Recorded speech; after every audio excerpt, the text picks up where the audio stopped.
All right, chat. This is Sinif. How's everyone doing today? Hope everyone's having a good marathon. Thank you so much for everyone stopping by and helping raise $1,186 so far.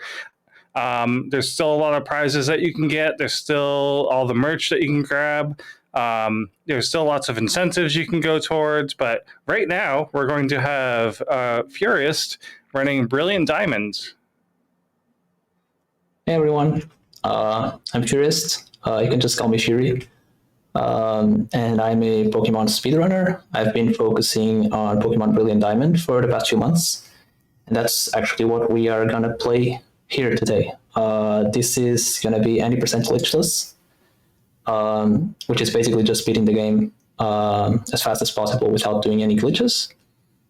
And I just want to give a disclaimer beforehand. So, as you might have noticed, there was an incentive for this category to replace the soundtrack of Brilliant Diamond with the Omega Ruby and Alpha Sapphire soundtrack, and the incentive was met thanks to Iron and Spider, both runners who will be running Shield later. So thanks for that.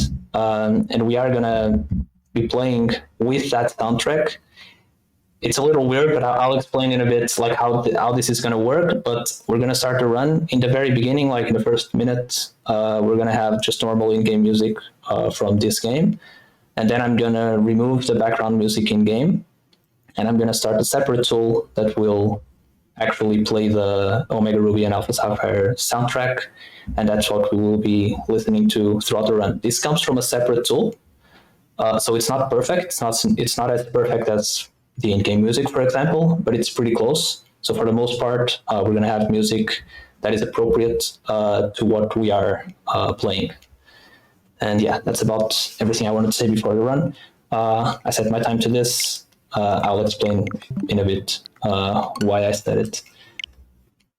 And I'll let you know when it starts. So I'm going to have a language selection screen. And it's going to start when I click yes to select the language. We're going to play in English. That's how we generally play. So yeah, whenever you're ready. 3, 2, 1, go. All right. So this is the beginning of the game. We're going to pick our character. The name of the character will be Team Green. And I'll explain why. It's currently not the highest voted choice, but we're going to pick that. And I'll explain why in a bit. So, Team Green. We gotta pick our rival. We're going to keep Barry for this. And I'll also explain why in a bit. But basically, we're going to use Arju, which is currently the highest bidder in incentive for the names. We're going to use that name for Chimchar because Chimchar shows up a lot more in the run. It's going to be in basically every battle in the first hour, as opposed to the trainer name, which doesn't really show up that often, so I'm choosing that. So we're going to start by changing the settings. And we're going to remove the music. And now we start the tool. Now you should be listening to Omega Ruby Alpha Sapphire songs. In this case, it would be the first town. I configured all the songs for all the different places. So everything should feel more or less appropriate. Obviously, they're different games. So some things might look a little weird every now and then, but for the most part, I try to keep the songs fitting to whatever we are. So this would be the first song, for example, in the... I forget what it's called, the first town in Hoenn, but this is the song from that town. And yeah. So regarding the incentive, just one other thing. If you would like, there's actually one more name besides Chimchar and the trainer name. There's also one other name that we will be picking, which is Dialga's name. This is gonna come up a lot later in the run, like 2 hours and a half in or something like that. Maybe later. That might be later. And if you continue to the incentive that we have for names, if you pick up like another name, I will use that name, whatever's highest at that point. I will pick that name for Dialga, and Dialga will be used for basically the late game. But yeah, so we're getting started here. We're gonna pick our starter. Our starter is Chimchar. We're gonna be using Chimchar, as I said earlier, for about an hour. It's gonna be our main Pokemon. We're gonna evolve it into Monferno. We should not evolve it into Infernape. If things go wrong, it might evolve, but we're hoping it doesn't happen. Oops, that's not the one. Okay. And our main Pokemon, actually, for most of the run will be Kadabra. It's an in-game traded Kadabra that we will be given by trading in the shop. And we're actually going to use that in the shop, which is a funny little thing. But yeah, we're going to use Chimchar, Machop, Kadabra, and then Dialga. Kadabra will be the main Pokemon for most of the run. We will still use, like, Chimchar will be used for basically the first hour of the run. But then we will still use it every now and then afterwards for specific fights, or maybe double fights, for example. But for the most part, Kadabra will be the main one. And then at the end, we're going to switch to Dialga for the Elite Four and the Champion. And a couple more fights. And yeah. So we're playing Brilliant Diamond. Brilliant Diamond is a remake of Pokemon Diamond. Diamond came out in 2006. This one came out last year. This is a much more faithful remake than the other remakes in the franchise. And let me just check my stats. We have terrible stats, as I expected based on that, probably, but it's fine. Usually we would reset over this Chimchar. Obviously in a marathon run we won't. It's not really going to be a matter of dying because of this. Like, we won't die because we have bad stats. It's just a few fights might take a little longer or something like that. But that's about it.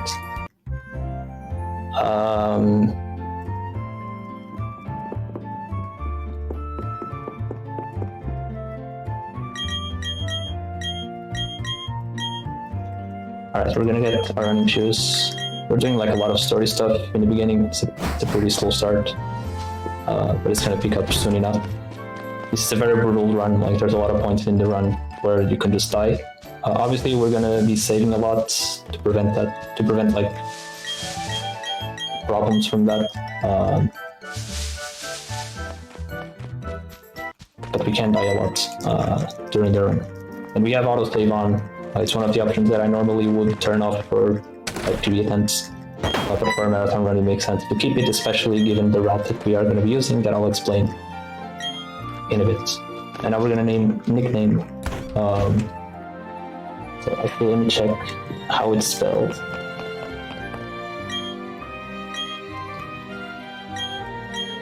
So it's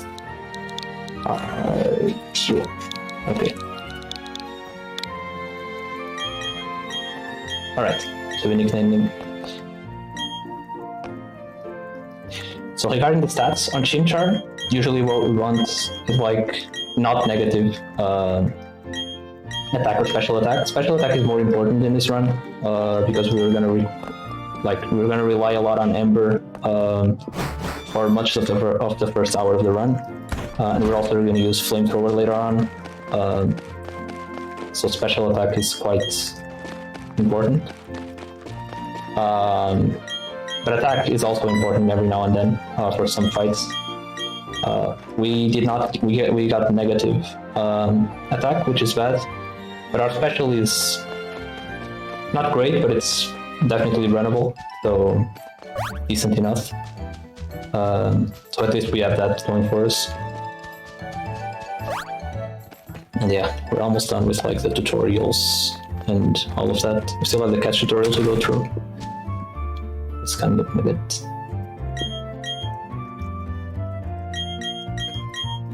But yeah. So maybe now I should explain the music, because you might be wondering why we even came up with this idea of playing with a different soundtrack. So this game, for whatever reason, has a very interesting mechanic, which is that if you remove the background music from the game, a part of the sound effects that are in the game, like leveling up, picking up items, all that stuff, they are not muted, but instead they are completely skipped. So basically, just imagine like a level up. Let's say a level up takes 2 seconds to play the jingle. Instead of having to wait 2 seconds there with no music, it just gets skipped completely. And over the course of a 4-hour run, this really adds up to the point where the difference, like, we don't know exactly how much, but we estimate it's between like 8 to 10 minutes of difference, which is why I said like my estimate is probably lower now because of the donations. It's a really funny mechanic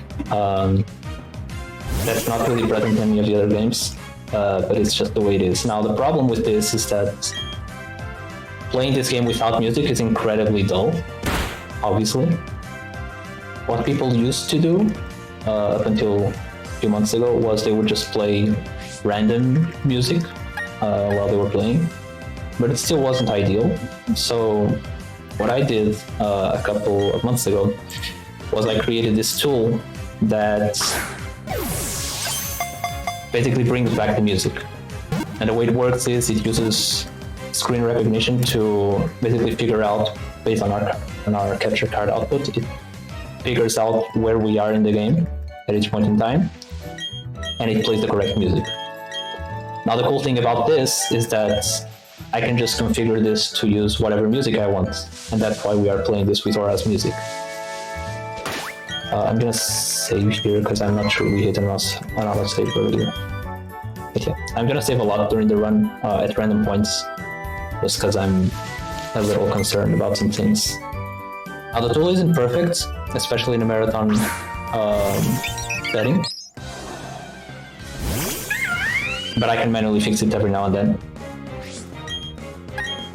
which I just did, for example, just now, because it failed the transition to the trainer.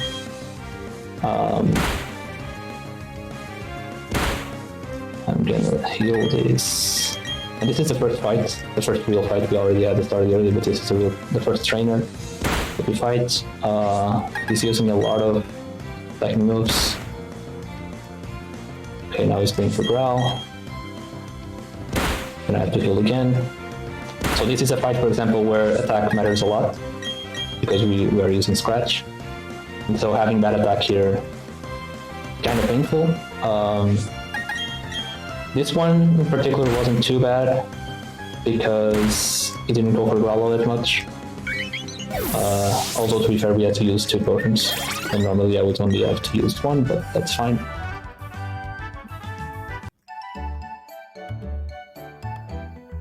And we move on. So now we have Ember, and Ember is good.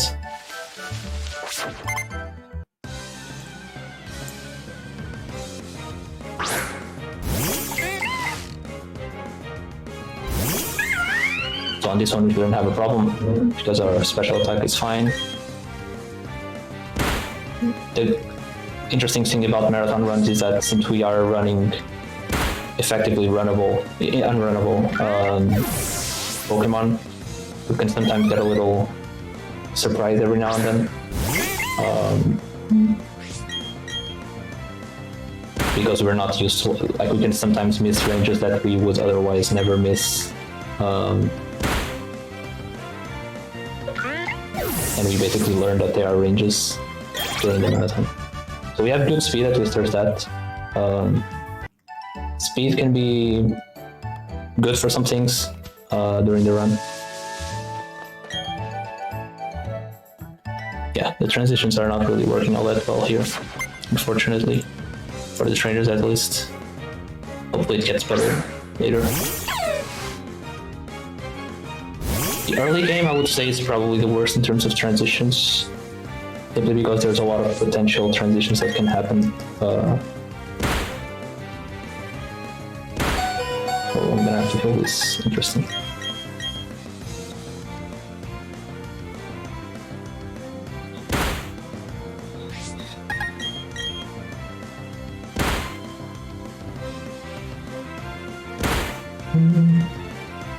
Crit, seriously?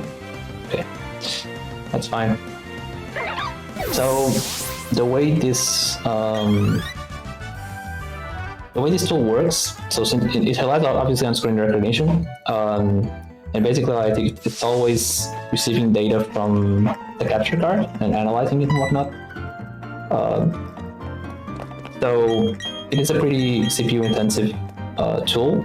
Normally on my streams it works flawlessly. On this one it's probably not going to work like as flawlessly, simply because it's a more complex setup for the marathon, like in terms of stream. So my computer is under a little bit of heavier load than usual. So the tool can't process basically the same amount of frames per second as it would otherwise be able to. But for the most part it should work okay, I think.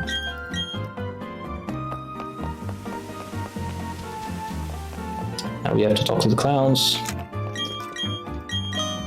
And we're almost at our first big fight. A fight that you generally can't really die to. Although now that I say that on one of my practice runs, I think I died to it like for the first time because I wasn't paying attention. But it should be fine. Like I said, I'm gonna save a lot. Especially before this fight.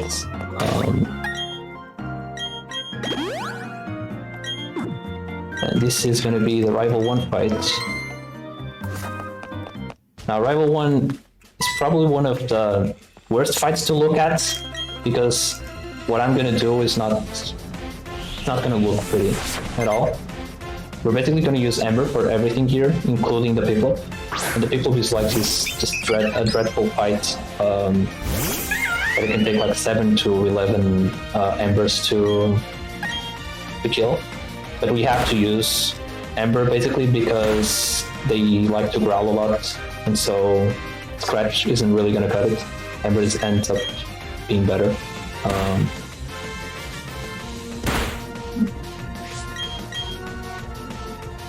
The start was incredibly aggressive and he got a crit, so we are unfortunately going to have to deal this as soon as we hit this. I outspeed both of them, which in this case doesn't really matter, I would say. Depends on the situation. Sometimes it's better to be outsped and sometimes it's not here. But yeah, as I said, like you're gonna start spamming growl every now and then. The ideal way for this fight to go is you want to be in Blaze. And Blaze, if you're unfamiliar with what it is, basically it's whenever we have 1/3 of our health or less, our fire type moves will be stronger. So now I'm in Blaze, for example, which is why Ember took a lot more damage now. Now I have to heal. So usually we want to be put in Blaze by the Piplup, and then we want it to either growl or maybe we want to get like a burn from Ember, because if you burn Piplup with Ember, then it's gonna take half the damage to us, which means we have like more chances to hit him while he's in Blaze. But yeah, so far this fight has not been very kind to me, but this is usually how it goes, so it's whatever. Got another Blaze hit. Okay, growl is nice, so this should be done now.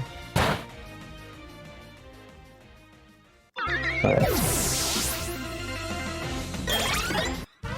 Okay, so you'll see the sound loops differently than we're probably used to seeing, because it's not the exact same. Like on the game, it just loops seamlessly. In this one, you can see, you can notice it like looping, starting from over. And this happens in some fights when the fights are like really bad, as that one just did. Alright, so we just got Rock Smash. We can't really use it outside battle. In this game, one of the very few changes they did to this game, I was saying earlier, like this is a very faithful remake in the sense that it looks a lot similar to the original one, as opposed to something like Omega Ruby Alpha Cypher, for example, which is a lot more, where they took a lot more changes and whatnot. And this one, just looking at it, like the fact that it's top down and whatnot, is very similar to the original one. But they did make some changes. And even mechanics that were changed. Oh, and we're getting a Machop, by the way, as I was saying earlier. And we got a first encounter Machop, which is very nice. And he's a level 6, which is also very nice. We usually want a level 6. Level 5 is fine, but just a little slower. So we usually prefer to have that. And I could have actually nicknamed the Machop, but I think we're too late now. I'll just name it 1, whatever. Okay, we're gonna use Machop for Rourke's gym, which is the gym of this town. First we have to talk to Rourke. And he's here in the mine. I'm gonna get this X defend that we're gonna use for the Rourke fight, actually.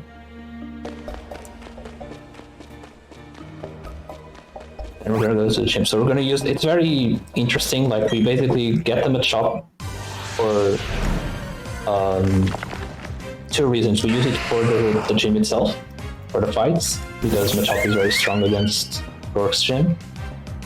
But then we're actually going to use it to trade for the Kadabra, or in this case for the Abra, that we will be using for a good chunk of the run.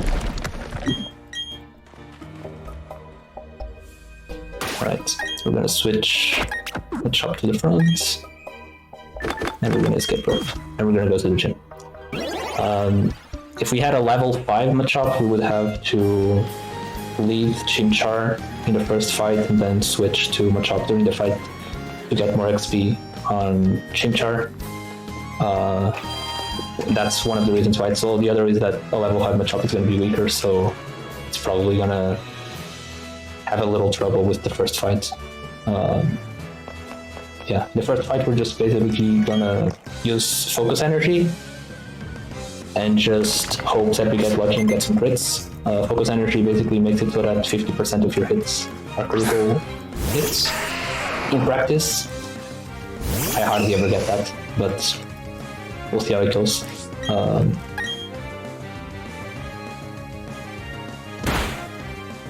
Okay, this looks pretty standard. Might be a crit? Yeah. So it doesn't look like our Machop is that good, but it's decent enough, I would say. If we get a crit here, I think we'll kill. Crits are very important here because... okay. Yeah, that wasn't a crit. Crits are very important here because they like to use defense throw a lot. So it is pretty important. If you get a crit on the second Pokemon, which is an Onix, it's also a one-shot. If not, then it's a two-shot. So that one can also be a pretty nice one. Okay. Not a crit. Alright. So we're gonna heal, and then we're gonna... okay, of course now I get the unnecessary crit, as usual.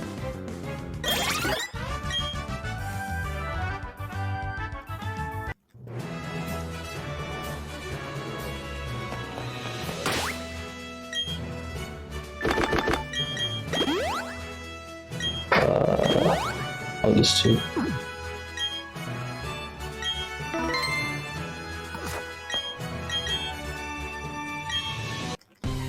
Alright, so now the first real fight, I would say Rival 1 is not that big of a deal. It's usually fine, it's just it might take a little long. So this is the first fight I would say we can really die to. So it's gonna be the Geodudes. We're gonna try and revenge first turn 1 in the hope that he uses rollout. Did not use rollout, so now what I'm gonna do is I'm gonna... That's a nice hit. I'm gonna use X-Defend, I'm gonna need this later. Now he used rollout. Okay, he avoided, that's unfortunate. Yeah. Okay, so now we have a problem. That's unfortunate. It's fine. Rollout avoid is pretty unfortunate. Okay, now we're talking. So whenever he hits rollout, he's going to be stuck in rollout. And revenge does twice the damage if you get hit in that turn. That's why we want him to roll out. The avoid is... I don't know what the percentage is, but it's pretty low. Very rare. But anyways, we got through it.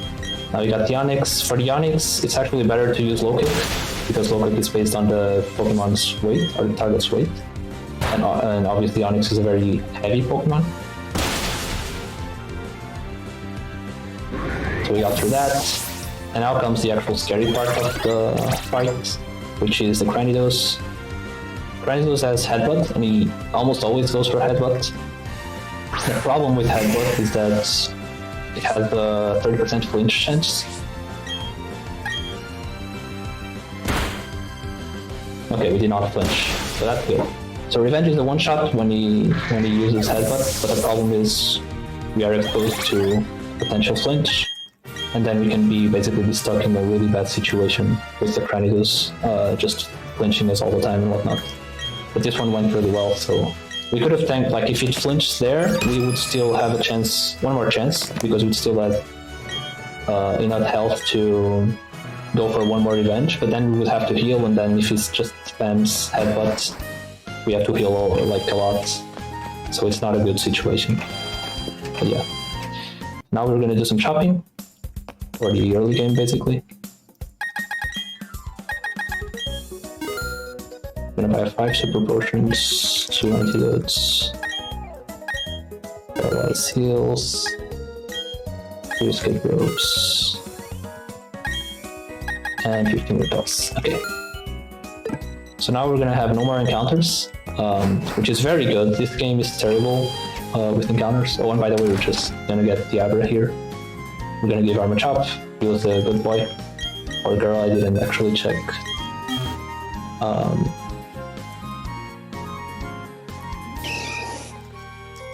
But yeah, we're done with the job.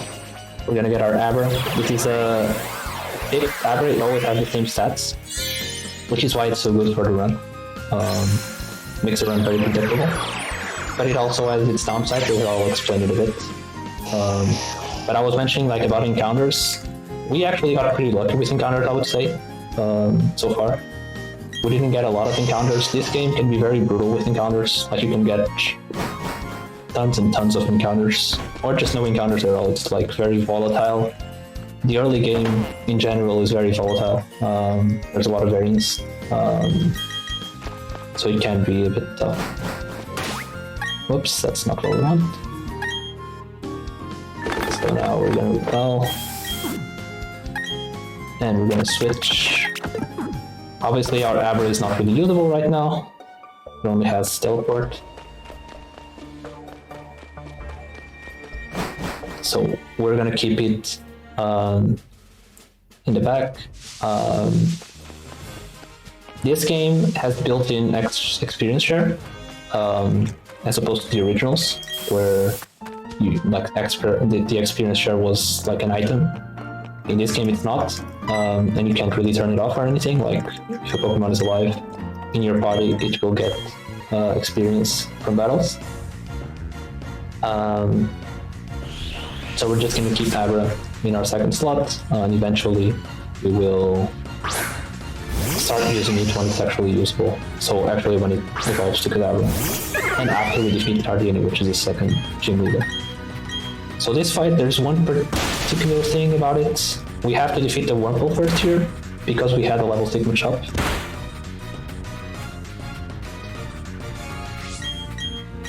And this is basically, this has to do with experience. If we were to defeat Zubat first here in this situation, we would not evolve into Monferno when we need to evolve into Monferno, which is basically just before the Mars 1 fight, which is coming up in a few minutes. And the reason for this is because this game has scaled experience. So the amount of experience you get from a fight will depend based also on the level that you are in comparison to the opponent's level. And so since you level up during the fight, defeating Zubat first, for example, will give a different amount of EXP as opposed to defeating it second, because you will be at a different level.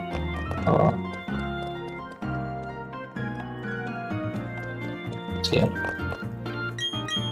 So we're gonna start having spinner passes now. So spinners are trainers that spin. They're optional trainers, so they're trainers that you don't need to fight, but you have to get through them, which isn't always easy. There are some specific mechanics about how they work. You cannot influence when they will spin to a certain point, but you can actually influence where they will spin. It has to do with where you run. So if I was running like right here to the left, this would be a zone where if I ran there, she would actually turn down.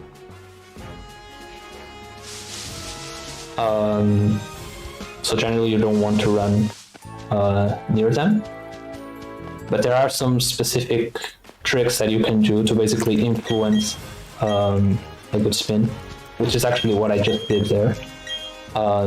You can actually, one of the most common tricks that you will see during this run, which is one that I did just there, is you're gonna run when you actually want to pass through the spinner. You're gonna run right in front of them, but then walk to the next tiles, to the tiles, in this case to the right.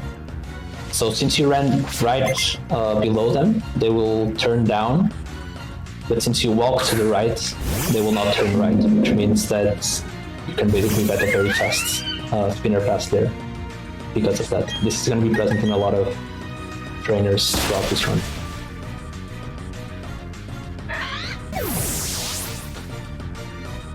So now we have a few more Galactic runs. So Galactic, or Team Galactic, they're basically like the bad guys in this game. There's some sort of plot in this game. I don't remember what it was, to be quite honest, but they are the bad guys.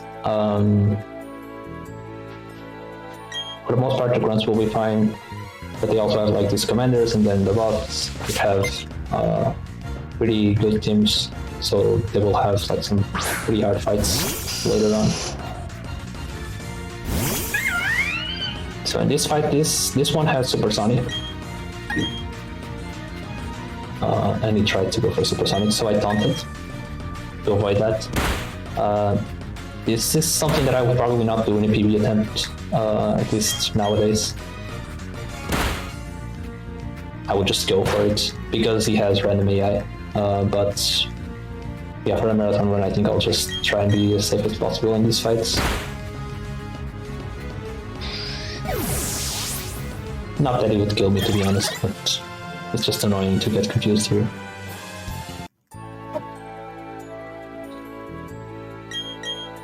Right.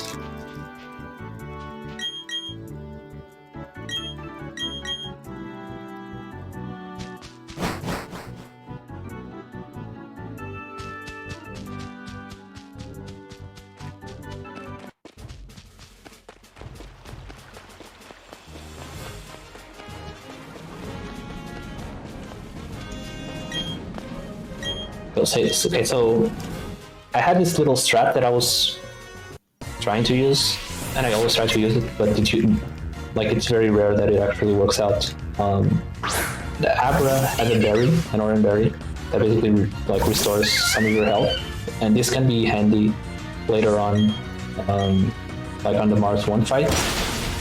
So usually I just switch the berry to the Chimchar. Actually, this might be fine. Yeah. I'm faster, and I'm really fast, so it's actually turned out fine because of that. So the strat might work. So the strat that I was talking about is like you generally, after you get Abra, you switch the Oran Berry from Abra to Chimchar so that you can use it later. So ideally what you want is to get to Mars Ugly without taking too much damage so that you don't proc the berry too early, so that you can actually proc the berry during the Ugly fight. Now usually the one that really ruins this is the fight just before this one that I was talking about, but it worked out really well because I was faster and because he used Growl. So now we might be fine. We still have one more Pokemon to worry about, which is Zubat in the next one, and he's gonna attack us at least 2 times. Now we're gonna evolve. Oh, and by the way, there is no evolution music, and I just didn't implement it yet. It's only really, we only really evolve like 2 times during the entire run, so the tool does not support it, and that's why you just hear just the normal music. Right.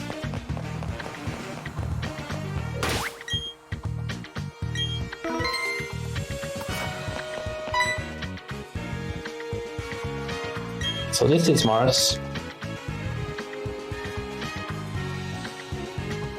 Mars has a Zubat and the Purugly. The Purugly is very, very good, and it is very fast.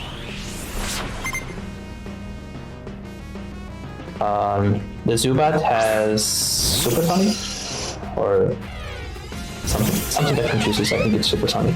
So we're gonna taunt first. Yeah, he went for Supersonic and now December. So we should have enough health not to proc the berry. And let's... Okay, so this is the bad fight that can happen, is when Zubat decides to U-turn. It's a little confusing.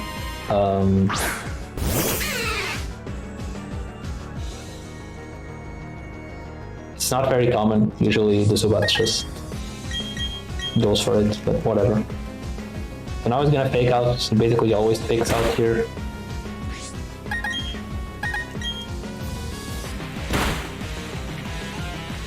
Okay, so the Oran Berry kind of helped there, as you can see. If I didn't have the Oran Berry, I would have to heal now. But since I have it, I can actually go for another turn here. Ooh. I'm gonna heal this. I'm not sure Mach Punch will kill here because I have really bad attack. Oops. Okay, it did. I should have just gone for Mach Punch then. I wasn't sure because I had really bad attack. So this is not ideal, but we'll just have to manage it. Normally you would want to leave this fight in Blaze. I completely forgot he could just Supersonic, but that's fine.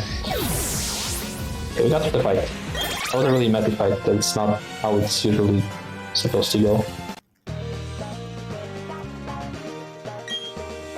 In a PB attempt, I probably would have just gone for... Well, in a PB attempt, I would never be put into that situation because this wouldn't be a runnable Chimchar. But I would have just gone for the Mach Punch there, but I wasn't sure if that would go. But it's fine. So usually I would want to be in Blaze, but since I'm not, I'm gonna heal the full here. Oops, that's not it.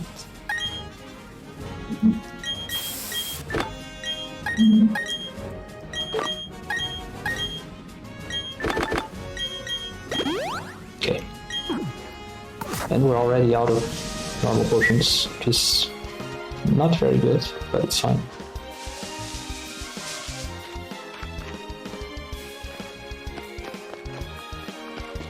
That hiker is one of the worst spinners. He takes forever to turn. I hate him. Usually on PB attempts I actually just YOLO, because I hate just waiting there for like a minute or something.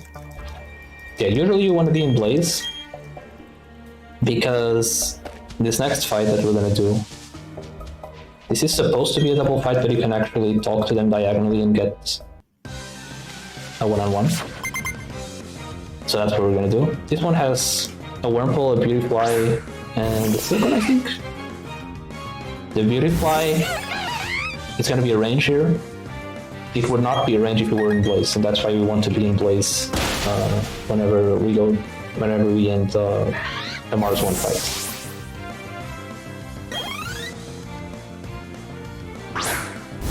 So yeah, it's Ghost. And the reason I healed the full is because he has Ghosts. So yeah, get it. Okay.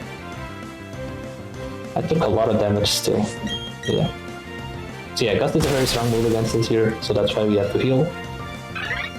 Obviously, if we were in Blaze, we wouldn't have to because it would just die. But it's unfortunate. Okay. So now we should be fine. The next one will be the trainer on the right of this double fight. We do this fight separately because it's just faster. The double fight is a little awkward. So we just do it separately. This one has a back user. We did get healed, like we're always gonna get healed after every fight in this forest because we are with a partner. I forget her name. Okay, Charm is not very nice. Quick attack is fine. I think I'll just Mach Punch. It won't kill, but maybe I should have Power Punched. Yeah, I should have. It's fine. I was hoping I would get just 2 Mach Punches, but yeah. I didn't get paralyzed, which is good. The batteries do sometimes likes to paralyze because it has Spark, which has, I think it's a 30% chance or something like that to paralyze. So that exactly. And we don't want to get paralyzed because we have a Cherry Berry that basically heals paralysis, but we want to keep it for later.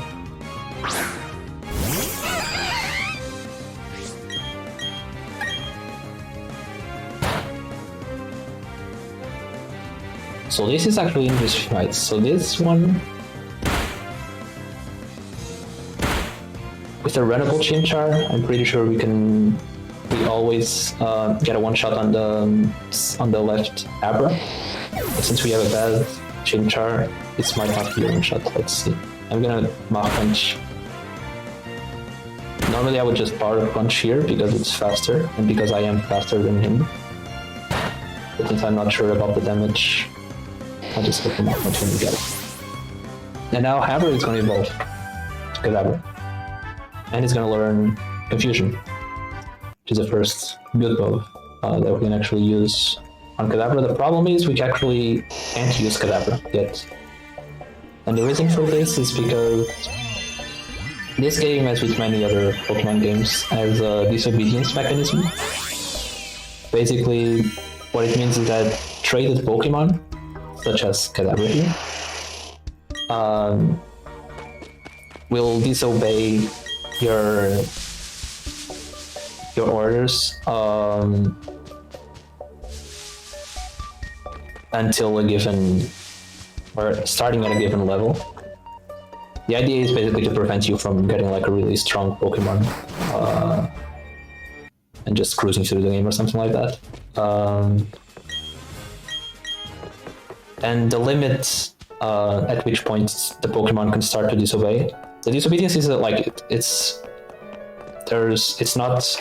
it's going to disobey all the time. There's a percentage, like it's 50%, I think, initially, and then the higher it gets, the lower the percentage it is to actually obey. But basically the limit at which point it starts to disobey is set by the number of gym badges you have. And so right now, the limit is set to level 15. And after we defeat Gardenia, which is the gym leader of this gym, it's gonna be set to 7. So until we beat Guardian, and right now Cadaver is like level 16, I think, something like that. So for now, it won't obey it. We have to defeat Gardenia first, and then after Gardenia, that's when we start using the Cadaver a bit more. We will still use, like I said, Monferno for a few fights.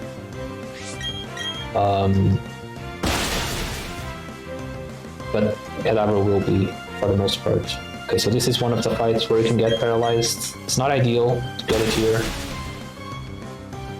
but it's fine. We have one more Cherry Berry. We're gonna keep it for Gardenia. In a PB attempt, I probably wouldn't. I would just use it here because the next fight can potentially waste more time if you get paralyzed, because there's a higher chance of you getting paralyzed in this fight. But it is a little more brutal on the last one. On the PB attempt, I would just reset if I ended up getting like a really bad fight here. For the sake of the marathon, I'll just keep it like this here. And we got some. Okay, nice avoid. That's a very good avoid. So all of these Pokemon are ranges.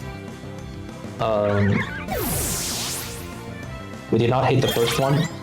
The second one is usually the best one, but I'm still not very confident. Yeah. Okay, now we got paralyzed. I'll just try to power through it.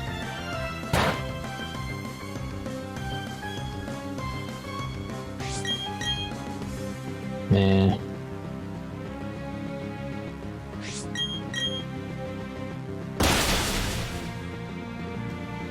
It's a bad fight. Okay. So the reason I'm not healing paralysis is because of what he just used. He has Slip Talk, like he likes to go for rest whenever he's in this situation. And then he has Slip Talk and he sometimes just paralyzes you again. So I would rather just try to power through it than try to heal it now. Hopefully the last one will be a little nicer.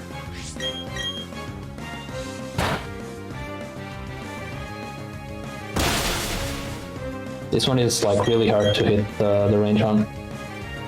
I think I've only hit it like once in a run. But we're good. Okay, so now we have to heal the paralysis, obviously.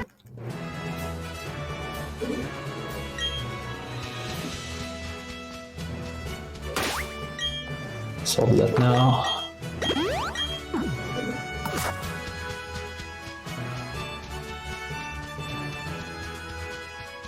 So this one has a Turtwig. Turtwig should be fine, like it dies 2 hits. It can, however, use what is it called? Bullet Seed, which is a slow move because it can hit 5 times and it can take us like a. Oh, okay. Or I just crit it and it never gets a chance to. That's nice.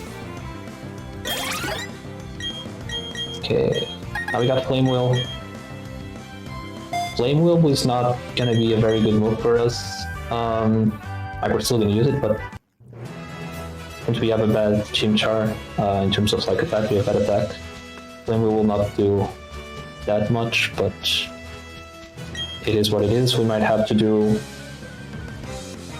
hit a few more to take out certain things.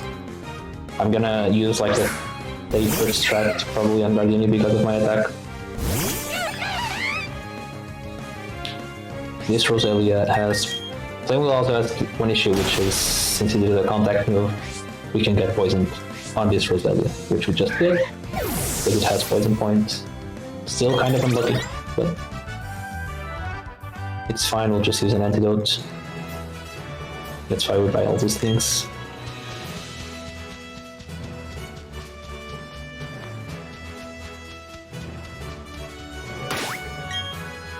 Okay, so antidote.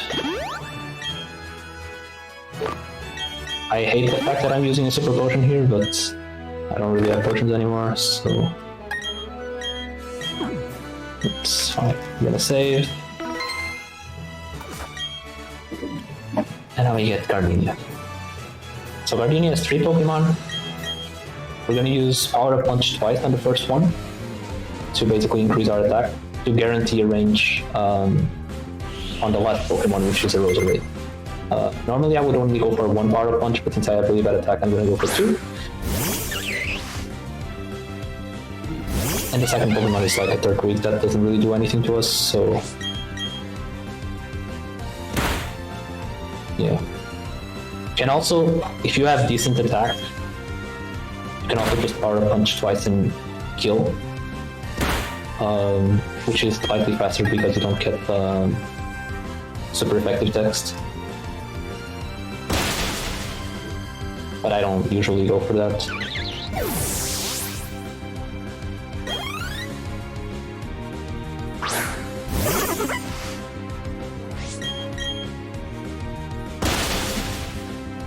Alright, so now it should be fine. We get the Cherry Berry because the Roserade has Thunderbolt. It does, however, have a bunch of other moves, and that's why I usually don't.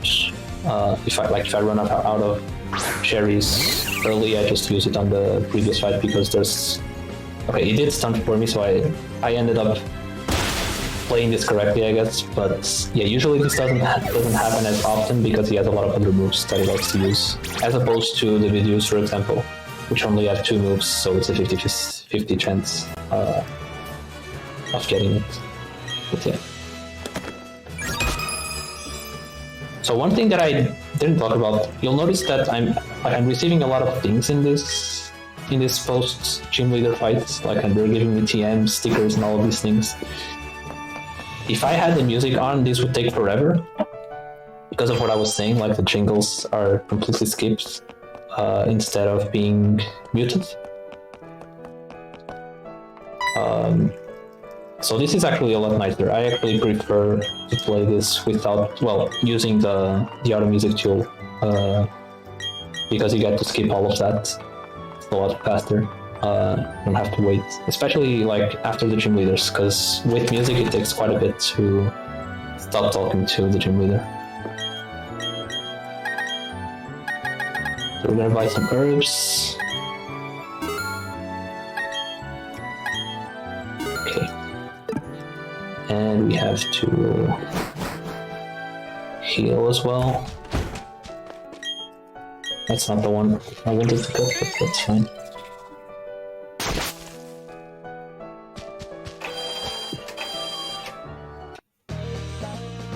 Okay.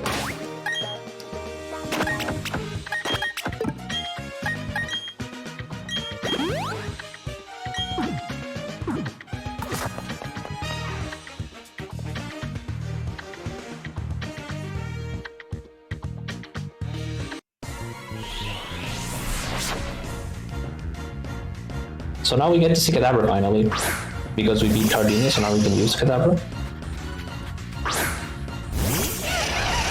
His name is Kaza, by the way. It's just the name that they gave him.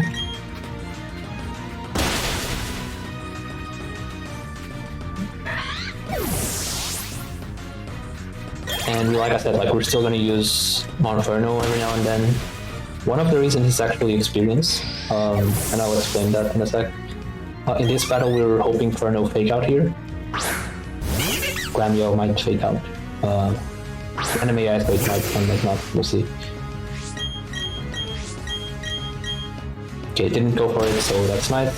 If it did, we would heal with one of our Pokemon, and then the other would take out the Glamio in the next turn. But it did not, so that's fine.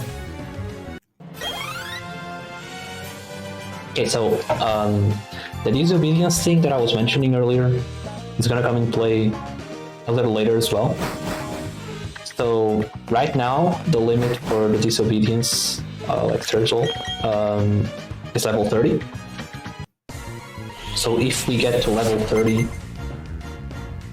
on the Kadabra right now, or at level 31, I guess, we would start getting disobedience issues.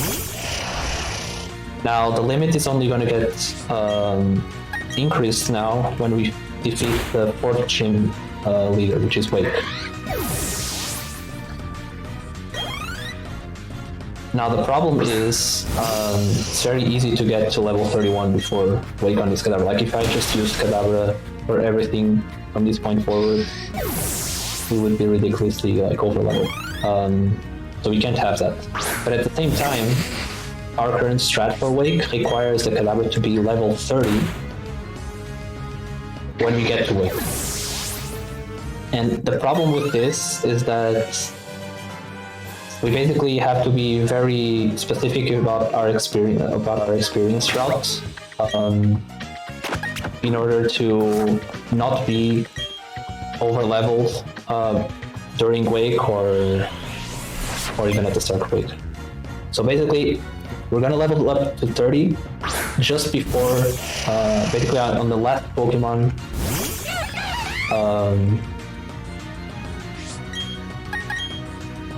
Hold on. On the last Pokemon of the last trainer, like before Wake, so we're gonna be level 30 exactly when we start Wake, and we're only gonna level up to 31 after we defeat the last Pokemon that Wake has.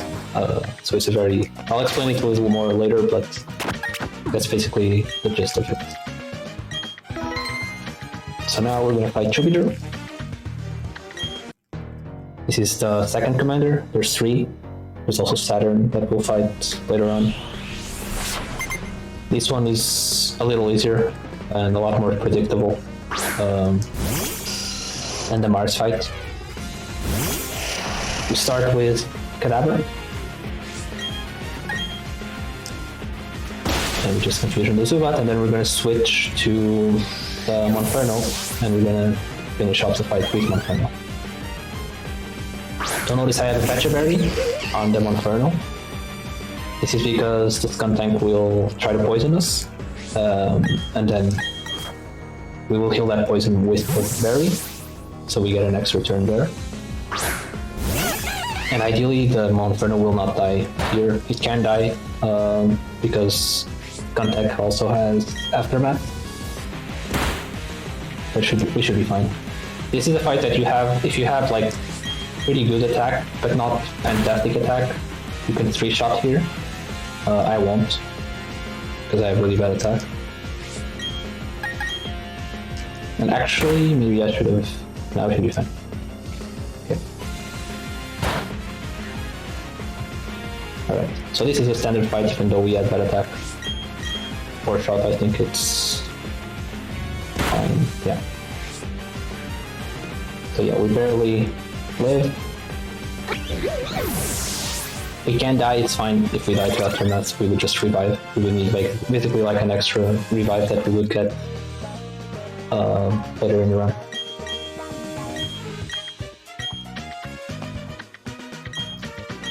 Right, so now we're gonna get the Explorer Kit. This is needed not because like we won't actually be using it, but it's needed for story purposes.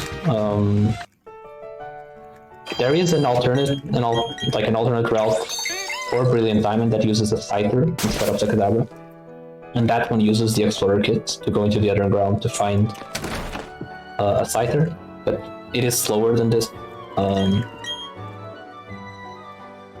so we won't be doing any of that. But we are required to just use the Explorer Kit here, basically as a tutorial. And then we're gonna get the bike. Fun fact about this tool, there is no bike music. And not just because, well, it would be pretty hard to implement the bike music, but also nobody really likes bike music, so we don't have it. There's also no surf music, which is usually pretty nice, but yeah, I haven't really implemented surf music either. So we're gonna get basically whatever music we would get if we weren't biking, so in this case we'll just keep listening to the town theme here. The bike has 2 gears, a high gear and a low gear. You'll see me switch between those quite a bit. The high gear is obviously faster at full speed, but it takes a bit longer to accelerate.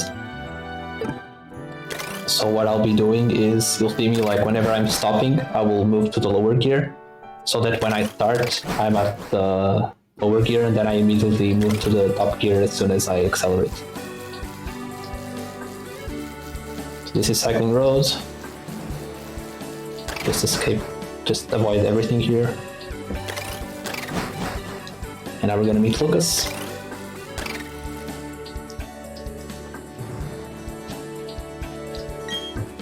For those of you wondering why I picked Don instead of Lucas, I've been told it's because I have never like verified this myself, but I've been told that it's because the dialogue, so whenever you pick Don, Lucas will be the professor's helper. And if you pick Lucas, then Don will be the professor's helper. And so the dialogue that Don has as the professor's helper is, as far as I understood, a little longer. So we just pick her as our character, so we get Lucas as the helper. Okay, now we repel.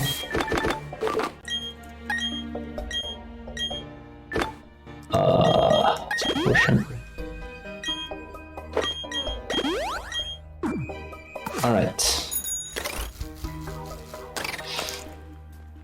So this is Cyrus, he's the boss of Team Galactic. We'll be facing him a couple of times later on. Basically, he's like the villain of this game.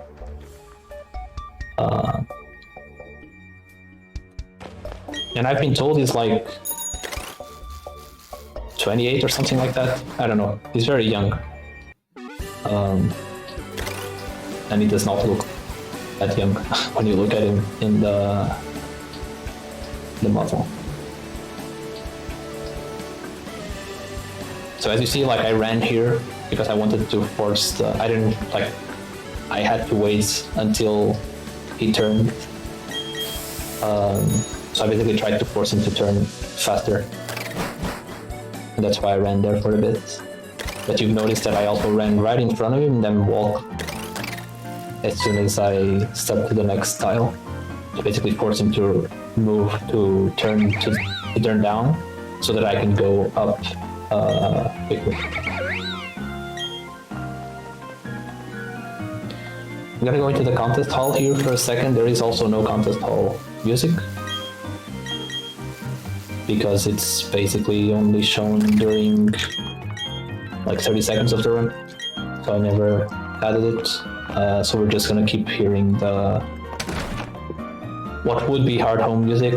In this case, I forget what the name of the town is in Oras with this music, but just keep listening to this. And we're gonna have Rival 2 fights coming up, which is usually a fight that goes well, or it's not easy to die to. It can take a while depending on some things. You can die to it, but it's not very common, I would say, at least for me. Let's see how it goes.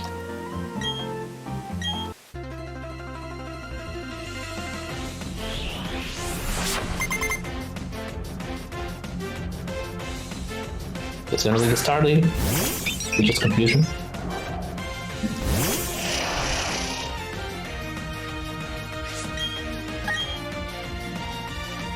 And then we're gonna have a print flip. On a print flip, ideally what we want is we want the print flip to hit us once, to get us like to relatively low health.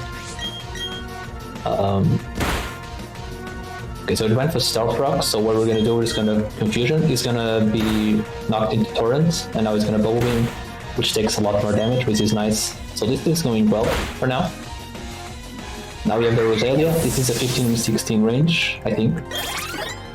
It's a very favorable range. I don't know if it's 15 and 16, but it's a very favorable range. So we can miss it. Hopefully we won't. Yeah, it's fine. And now we have the Ponyta, and we want Kadabra to die here for experience reasons. Like I said, the experience is very tight. Or we just, okay, that's bad.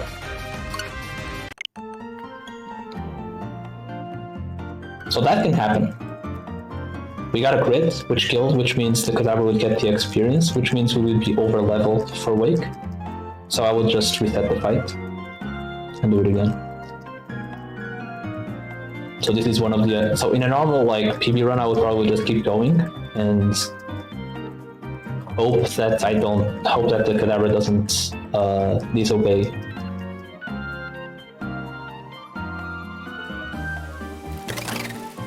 In that situation, I think I would be level 31 for the last Pokemon on Wake, so it would be just one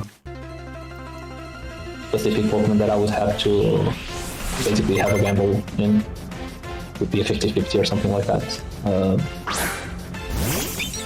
But yeah, in this case, it's a marathon. I'll just redo the fight and hope we don't get that. So usually what we wanted was we would hit with Confusion and not crit. And the Ponyta would be like fairly low on HP. We would take like a little more than half, I'd say. But the Ponyta would then attack us right away because we were low health. Okay, now it went to double beam, so this is a little awkward. Okay. Okay, so this fight is gonna take a little longer probably now. If the Ponyta knows that it can kill you with one shot, it will go for whatever move it can kill you with. I forget, I think it's Flame Charge.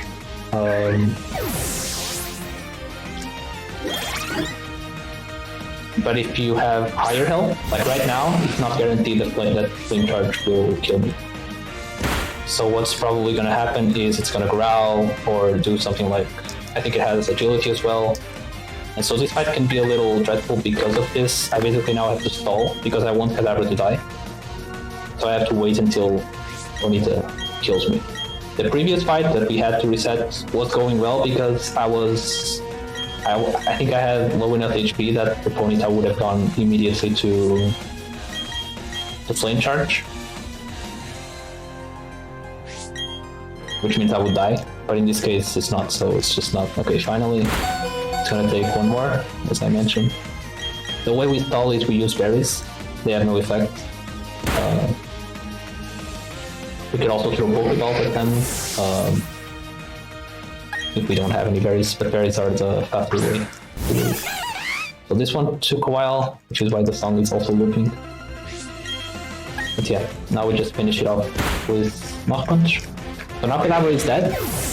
As I said, this is important for experience reasons, but it's also important because now we only have one Pokemon in the party, and this has some interesting implications. One of them being that double fights will not be triggered, so we can just walk in front of trainers that would be double fights. And there are a couple here.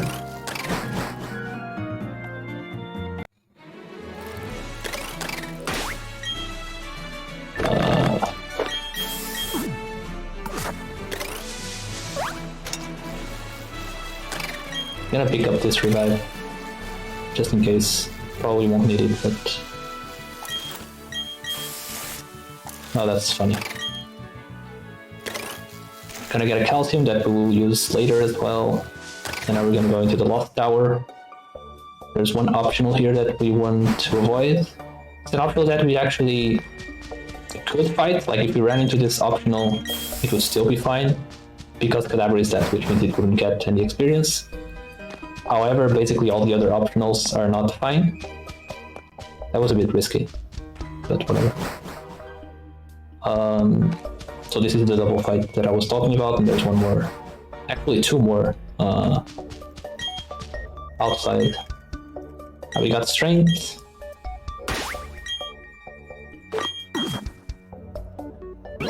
In this game, you don't need to teach the hidden moves to Pokemon. In the original you did.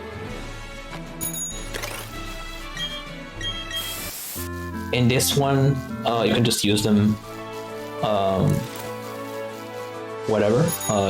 A random Pokemon will basically pop out of nowhere and do whatever move you were trying to do.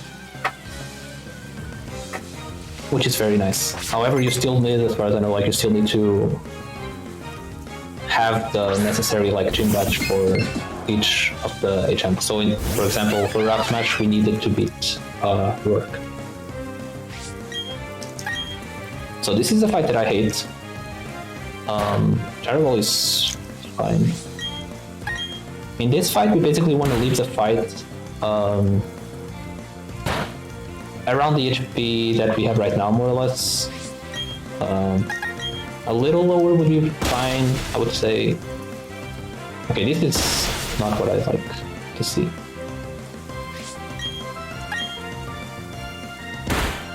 Okay, so you might have a little bit of a problem. We'll see. Hopefully we won't. Especially since I don't have any potions. Bounce, please. Or iron defense. Okay, that's fine. Okay, 28 HP is not ideal. A little less than I would hope for. What I usually like to have is more like 40, more or less. And this is going to be relevant because of a fight that we have coming up. One of the requirements that we have for Wake, the fourth stream leader that I was talking about earlier, is that Monferno needs to be low HP when we get there.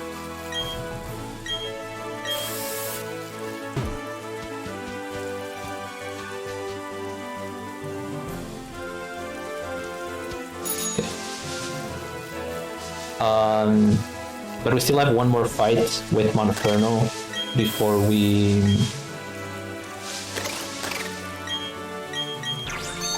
Wake, so we don't want it to be like too low health here either. Hold on. I almost forgot. The second time I almost forget this. That's interesting.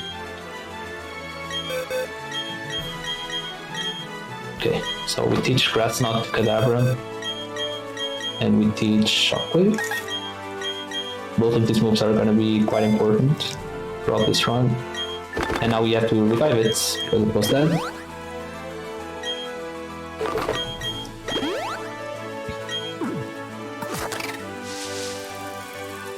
Okay.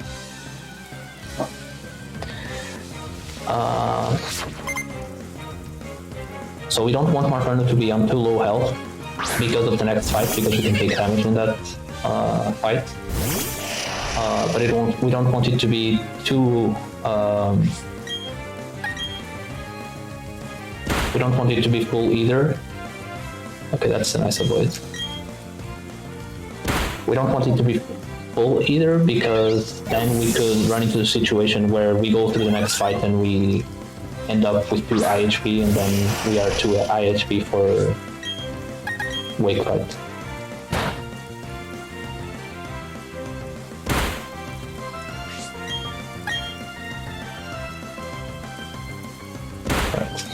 So we had an avoid there. Fury Spikes is terrible. I hate Fury Spikes in this fight. Sometimes can happen. It's random AI, but for whatever reason, it happens quite often to me. And Fury Spike is bad because it's like a 5 hit move. So it takes a while. And it takes a lot of damage. We usually have to heal actually because of the Kadabra then. But we got a nice avoid, so we're good. This one has a Monferno and a Gyarados. The Gyarados is very strong. And actually, a big part of the way we routed this category is around having Kadabra level to 25 here. Because this guarantees the range here with Shockwave. So we are guaranteed to kill Gyarados here. And we need to, because Gyarados is very strong. He has very strong moves, and it's raining as well here, so it's a water, like a fully evolved water Pokemon in the rain would be pretty bad to take a hit here.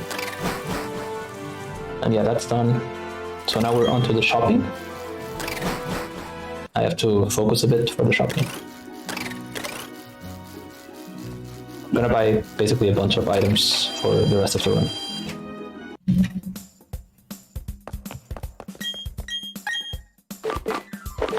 First, we're gonna sell. Oops. We're gonna sell a bunch of things. We're gonna sell all of our TMs.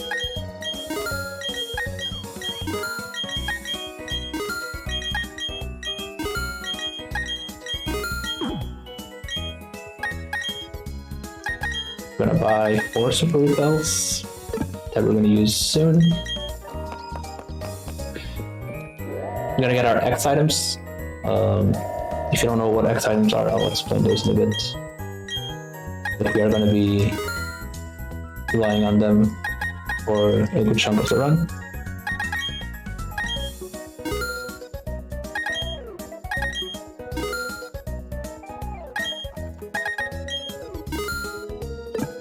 And we're gonna buy some TMs as well for certain moves that we will use mostly for Kadabra, but also for Monferno and Dialga later on.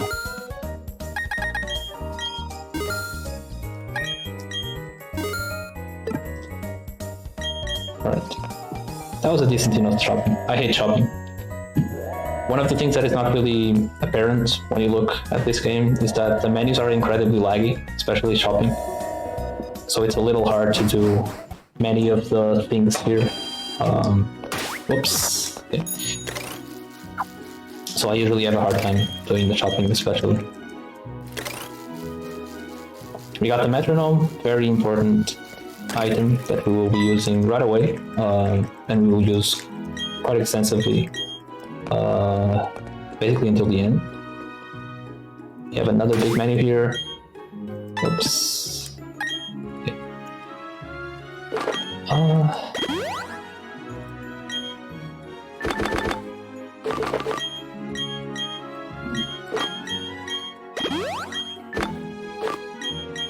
I'm gonna teach Psychic over Teleport. Psychic is a very good move. We will use it for many fights, and we're gonna teach Flamethrower for our Monferno over Power Punch. Flamethrower is a very good move as well, and it's a special move, which is nice since we have better special than normal attack.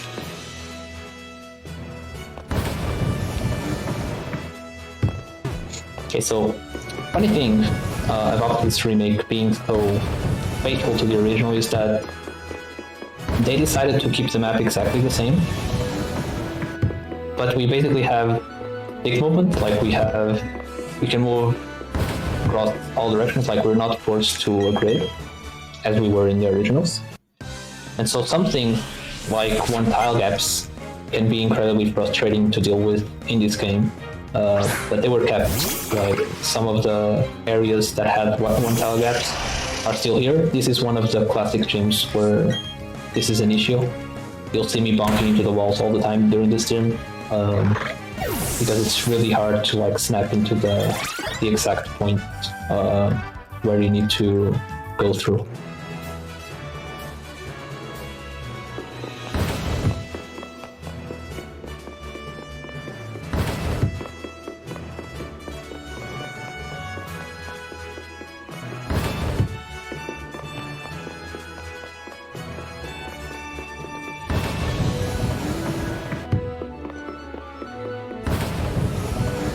We have 2 spinners now that we are gonna try to avoid. I'm gonna save just before them because I don't like them. Oh my god, that was too risky. That was incredibly risky, but whatever. Since I am saving, I generally just risk a bit more in some of this because I saved beforehand.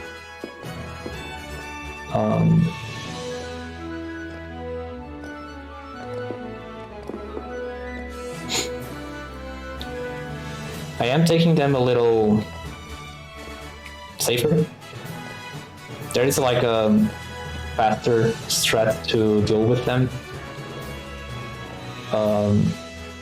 So basically here I'm running, which means that whenever I run here to the right, it gets triggered to turn right.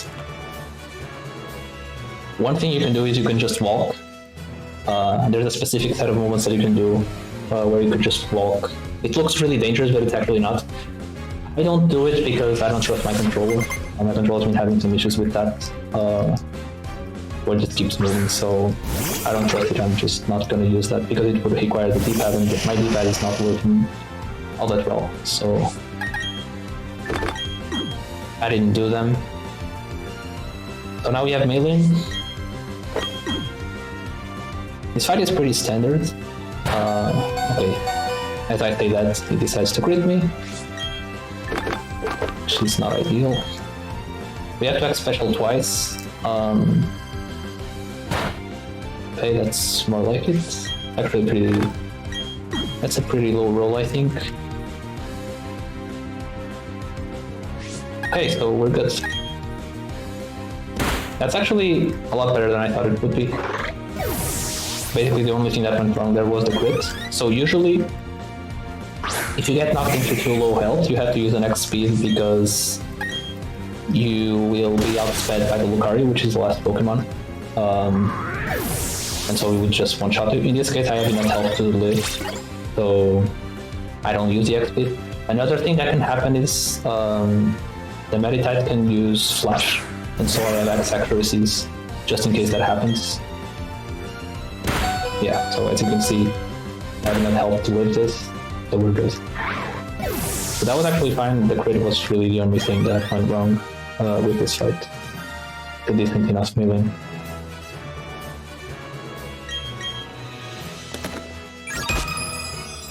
So now we have 3 gym badges.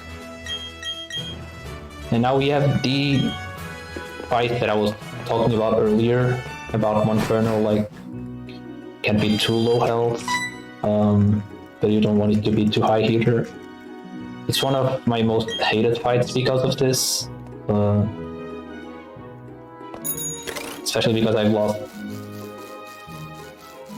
some pretty good runs because of this.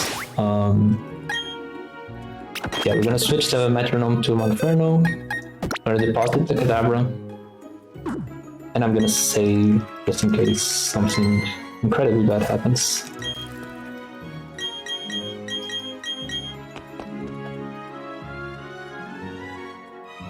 So we are pretty low health. What we're hoping for is for the Dustox, which is the left Pokemon, to target the Munchlax.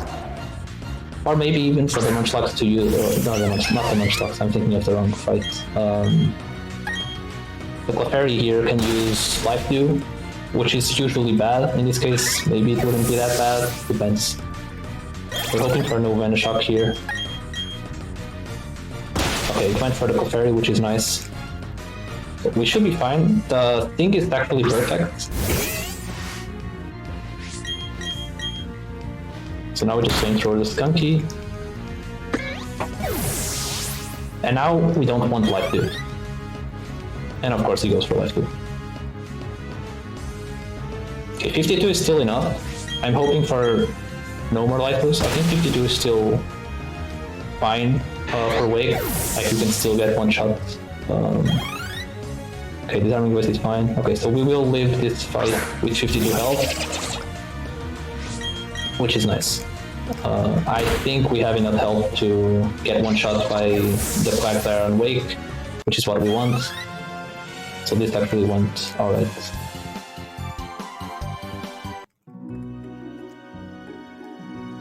Okay, so if the Dustox has decided to Venoshock me, I would have probably been in a really bad situation, because I would have to heal then. And then I would be like too high HP, depending on whether or not they attack me again. Like it's pretty rough. But we avoided all that, so we're fine. We have another menu here to bring back Kadabra. That's not it.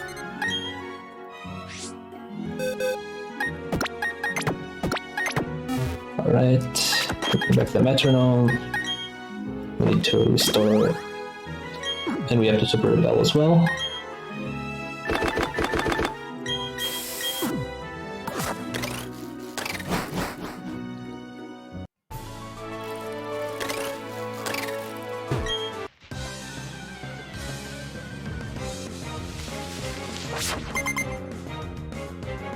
On this fight, we're just gonna Psychic.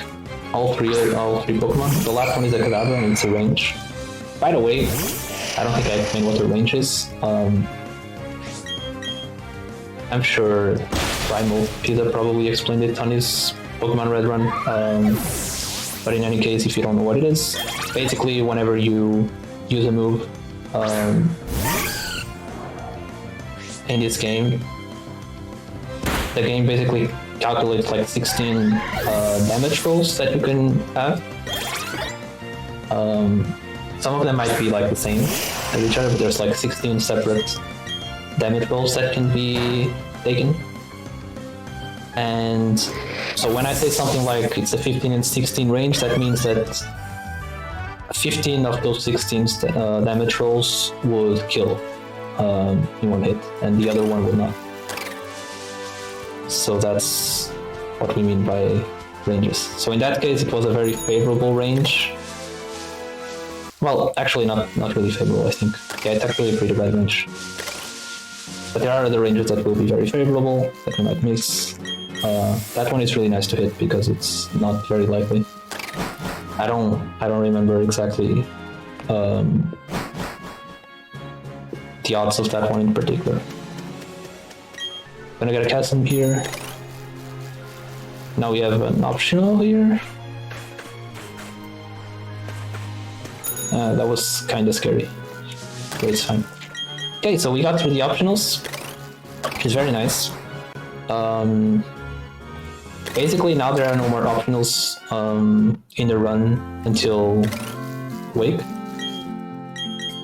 which means that basically, like the thing that I was talking about DC obedience, this is only relevant until Wake. After Wake, everything will be fine. So at that point, we can mess up our EXP all we want, we will be fine. So this was the last optional that we could potentially hit before Wake, and we obviously couldn't hit it because of experience issues. But now, after Wake, we will be fine. We can mess up and hit optionals all we want. We obviously will try not to, but it will no longer matter experience-wise. So getting through that last spinner is always a feel-good moment.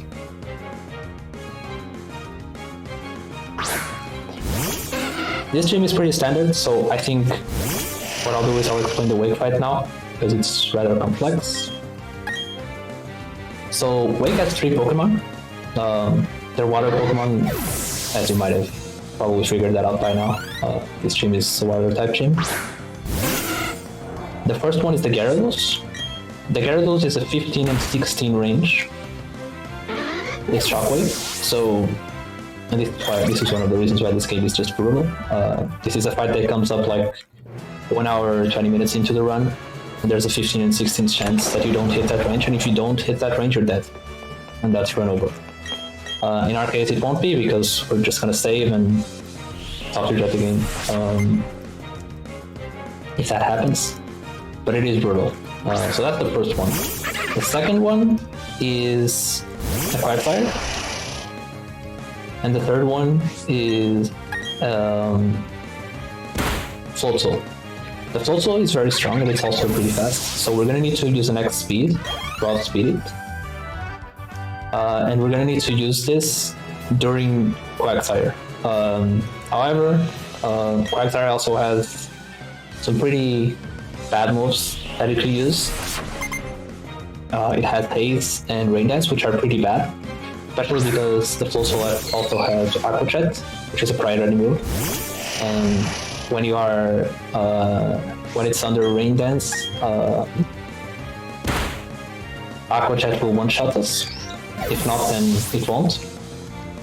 So we don't want Rain Dance. And so what we do is we're going to switch to the Monferno for the Quagsire, and we're going to taunt, which will force the Quagsire to use attacking moves. It only has 2, which is Scald and Mudshot. What we're hoping for, so we're going to have to take a hit.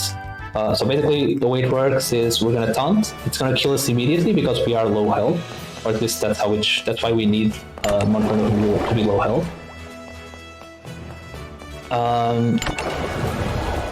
And then we're going to switch to the Cadaver to use the X speed. When we use the X speed, we will obviously take a hit.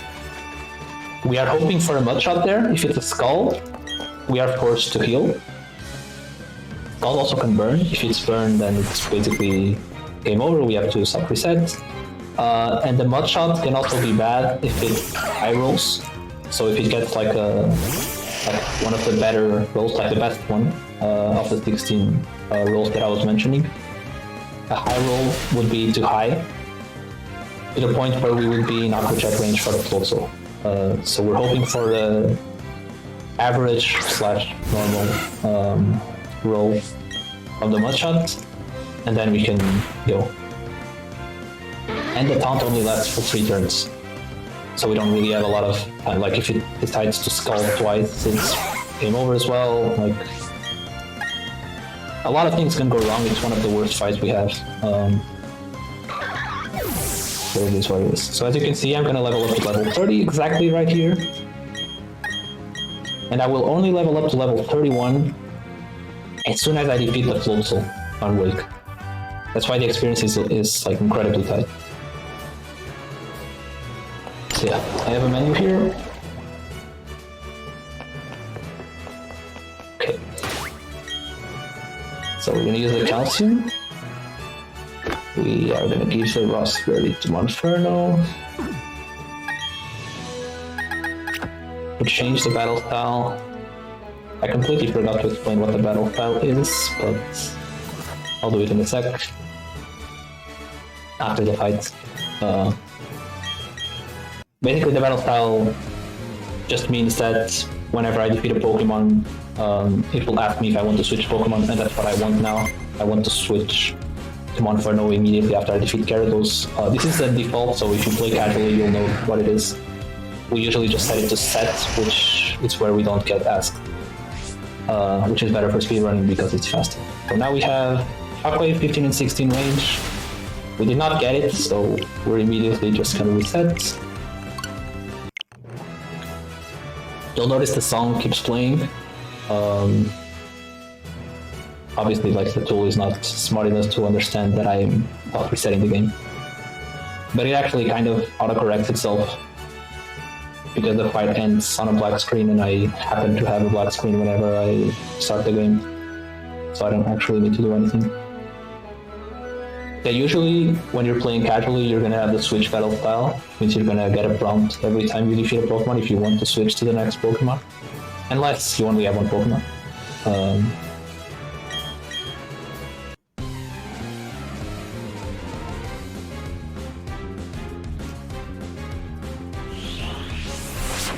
Let's see here.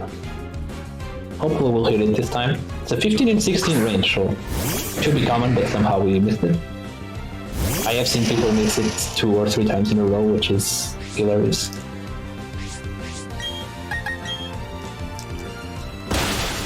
Alright, now we got it.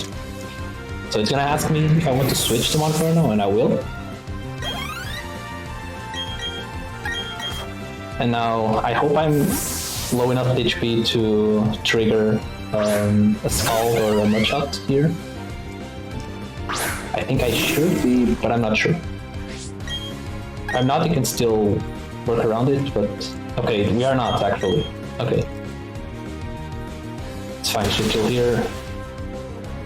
Okay, so this is slightly problematic because now we wasted one of the turns for taunt, which means we have to get a Mudshot here, otherwise it's a reset again. Okay, good. And that was not a high roll, so we're good. So now we grab Knot, and now the Float Soul would act... The Float Soul, it's an interesting thing, like with the AI. If the Float Soul went for Aqua Jet, it actually has a decent chance to kill me anyway. But since the low roll of Aqua Jet is like 49 HP, it will not go for it because it is not a guaranteed kill. So it will go for something else, and since I outspeed it, it will never get a chance to hit me. Because 52 HP is actually something that, yeah, you could probably kill me with Aqua Jet with a decent roll. But it doesn't go for it because he's guaranteed a kill with some other move. I don't remember exactly which move he had. But obviously it's not a priority move, and so he doesn't get to go first with that. But yeah, we got through Wake, which is always nice. Only one reset, and it was the least costly one.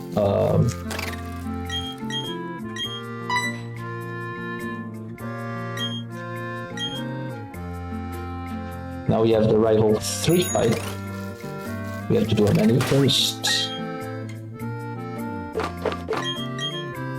I'm a little concerned about my potions, but it's because I don't have any super potions anymore.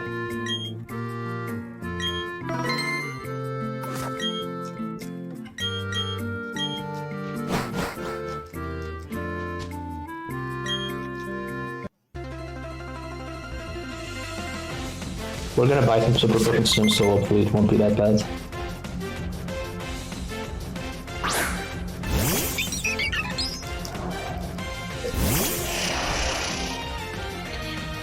This is a pretty standard fight, we just like special, and then hit all the setup we need. It's gonna double team, which increases evasiveness, but there's no problem here because we have Shockwave. Shockwave is always gonna hit, no matter what the status changes are. And I will just side shot the rest. You can die to this fight.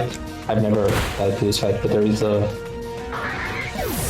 situation involving crits and the fact that the Starry has a quick claw where you can die, but it's very unlikely. And yeah, that's Rival 3.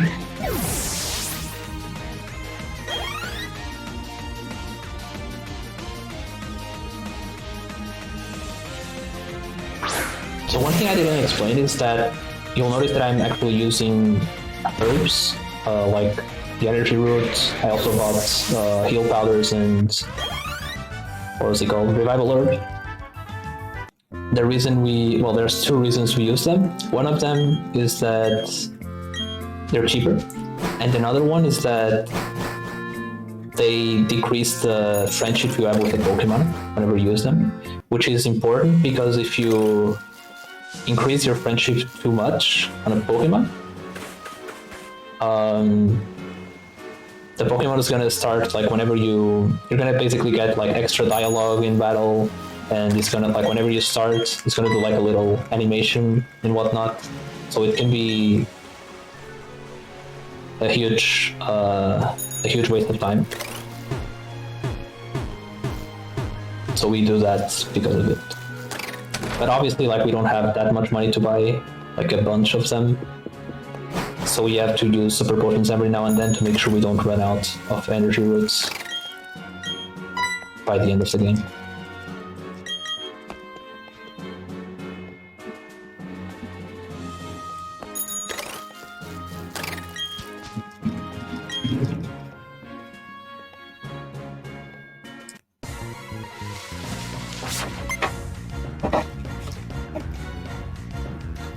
Now we're working the fog route. I apologize to anyone who's watching. Not gonna be very easy to see.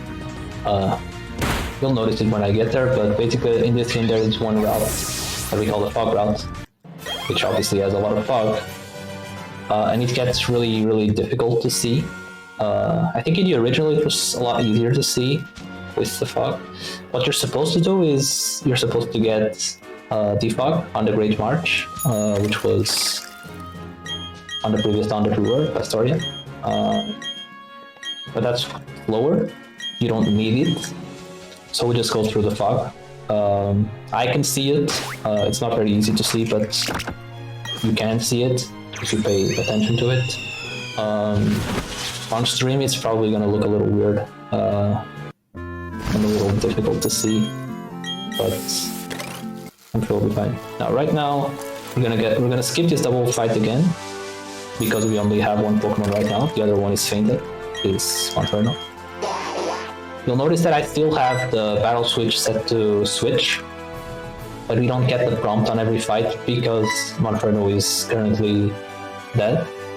And we're actually going to use the switch battle style in the next fight that Monferno is alive for. So we actually get to keep the battle style like this until that fight, and then only after that fight we will change it. It's a pretty nice thing. So now we have the fog route coming up. There's a few fights in here. This is one of them. So fog has... It works a little different than in original. In the original, if I recall correctly, it's lowered accuracy or something. I don't remember what it was exactly, but it had like a different effect. In this case, like it doesn't really affect the fight itself. In the original, it did.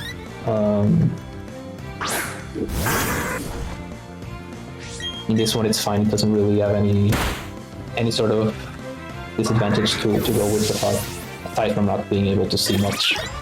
But yeah. What some runners like to do is change the... hold on, we have a spinner here. Okay. Gotta watch out for this one. There's like a little kid who's hiding there. I don't want to hit him. Okay, I'm gonna get Shadow Ball, which we will use quite a bit as well as later on. We have another fight here. So what some runners also like to do is switch the color palette for the Switch to inverted. Basically inverts colors, and they say it's easier to see. It might be, I don't know. The downside is that you have to play the entire game like that. I've never really tried it. I can see it. The thing's like just fine with this. The last spinner that we're gonna have here is a little hard to see, especially. It's probably the hardest one. I can usually only see him pretty well when it's turning down and not when it's turning left. But that's fine. As long as I can tell whether or not it's turning down, we should be fine.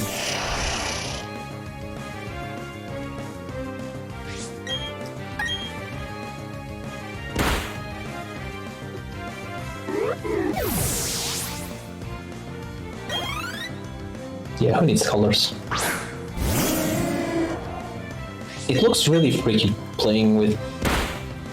If you've never seen one, like I suggest you watch it. It looks really freaky playing with colors, with inverted colors.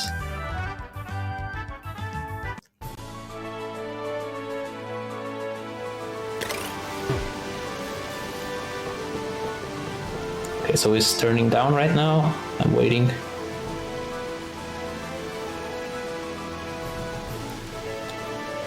This one sometimes decides to just take forever. Okay, he turned. Now we go. And now we're outside of the fog route, so we're good. So that was fog route. I apologize if you couldn't see much. But we got through it. There's not really much going on in there anyway. Now we have one more grunt to fight here. And then we're gonna get some story stuff, and then we're gonna go to Fantina, which is our 5th gym leader. On this fight, the second Pokemon is Crowbank. It has Sucker Punch, which can take quite a bit of damage. So usually you don't want to be like too low health in this. But I'm fine here, I have full health. And I'm hoping for no Sucker Punch, because then I would have to heal afterwards. Okay, that's nice. So now I don't have to heal for Fantina. It's good. And now we have an upcoming trick. It's pretty cool. So there is one house in this town where there's like an NPC that will give you 3 items. One of them is the Wise Glasses, the other one is the Choice Packs, and there's one more, I forget exactly which one it is. And which one you, like the one that you will select to give you depends on what time of the day you go there. So right now it's nighttime, so I'm gonna go there and it's gonna give me Wise Glasses. And then what I'm gonna do is I'm gonna change my Switch clock to morning, so to 4 a.m. or something like that. And then just walk back into the house and it's like, oh, it's morning, so I'll just give you the Choice Packs. So it's a neat little trick with the dates. Then we get those 2 items, which will both be used extensively throughout the run. So this is the Wise Glasses. Now we go on to the Switch thing. Whoops. Okay. So now it's morning. Go back in. And we got the choice specs. Now we gotta buy some stuff here. Gonna buy 3 revives. And all the super potions we can get.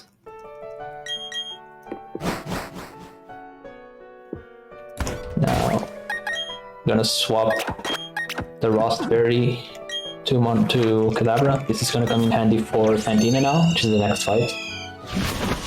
Fantina has a Drifblim as the lead Pokemon. And I don't know. Hold on. I'm just pressing the wrong buttons now. I don't know why I opened the Poketch. Fantina has a Drifblim which has Will-O-Wisp, so it likes to burn, so it's nice to have the Rockberry, which will heal the burn. Now this gym has a puzzle where you basically have to do math. Each sign has a math equation that you have to solve, and it gives you 3 answers. Each answer is assigned to a door, and then you have to pick the correct door. If you pick the wrong door, you run into a trainer, basically. However, the math equations are always the same, so we can just go through it like this. It would be nice if they were like random, because then you would actually have to do the math on every run. But it's not, so we just cruise through all of this. Now we save, and we go for Fantina. So Fantina likes to use Will-O-Wisp every now and then. Depends. Sometimes it just spams Fly. It has many variations of this fight. We're gonna need 2 X special defense, X speed and X special attack, and then we're gonna go. But we have to watch out for burns and all of that. If we get burned, it also has Hex, which will one-shot us if we are burned, so we have to heal the burn immediately, which is why we have the berry. We went for Hex right away. X speed now. Okay, Fly. Fine, Fly just means I need to heal now. Actually, I'll use Super Potion now. Fly can't kill us with the crit. Did not get crit. Now we have to heal again.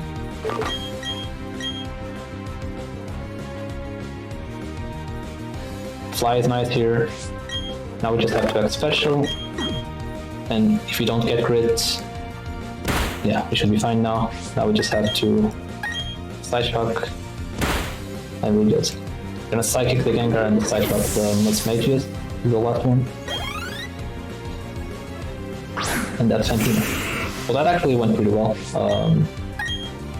No burn. Burns are a little confusing sometimes. Sometimes it decides to go for a lot of burns, which is bad. With the current strat that I have, with the Raspberry, it should always be fine, because you can always finish the setup in time, to not get stuck in like a heal loop or anything like that. But it would have been pretty scary if I wasn't, and I've only recently started using the Raspberry.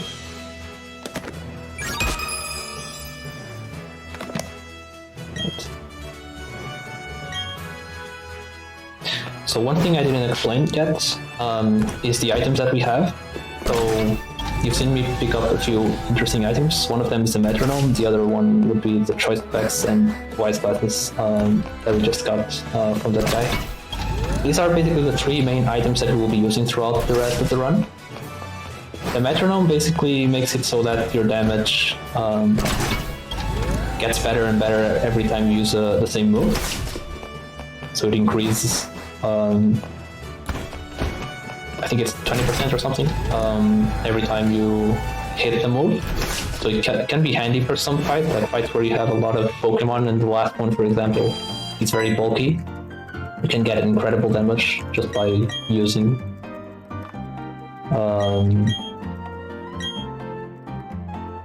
just the same move. And hold on, I have a big menu here. So we have to heal, and we have to Ether, Psychic, and we have to teach Shadow Ball. Over Shockwave, yeah.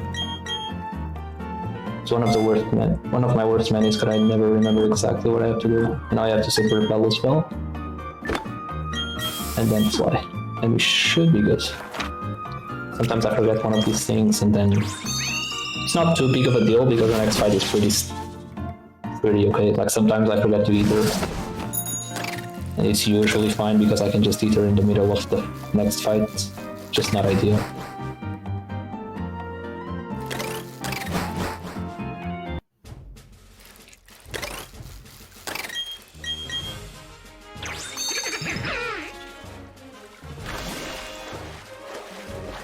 So I was mentioning like Metronome, it's one of the items that we will be using. We also have Choice Pack and White classes. The White classes basically just increase, I forget what it's, I think it's, I don't know if it's a special attack or I think it's a special attack by 10%. It's 10%. I just don't remember if it's the special attack or the move's power, but I think it's special attack. And the choice packs basically have a similar effect where they increase basically by 50%, but you are basically forced to use the same move every time. So whenever you have the choice packs on, if you use a move, you're going to be stuck with that move for the rest of the fight, which can be a problem if you use the wrong move. So it's something that we have to watch out sometimes.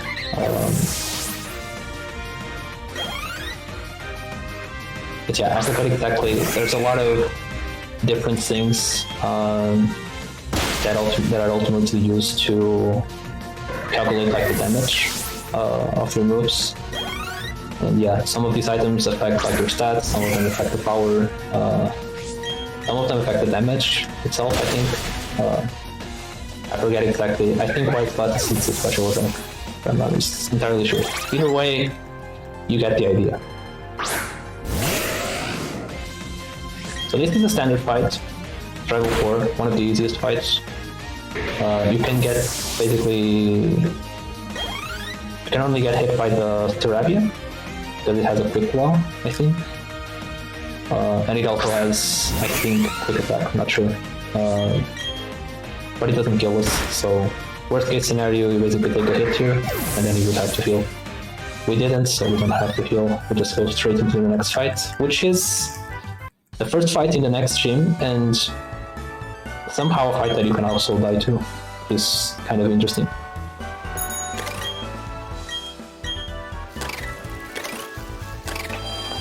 We have a Steelix here with Sturdy.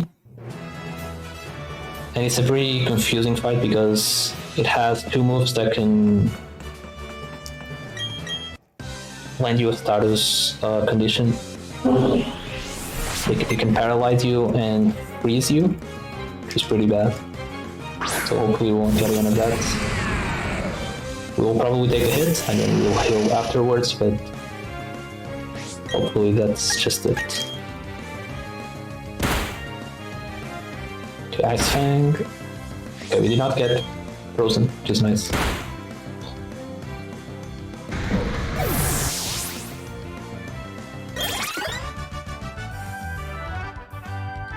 Alright, so now we just heal, and now it's when we actually set up the short specs. We swap the Metronome to Monferno because swapping is usually nice because you can then just... that was stupid of me. I could have just... Okay. Swapping is nice, like I won't be using the...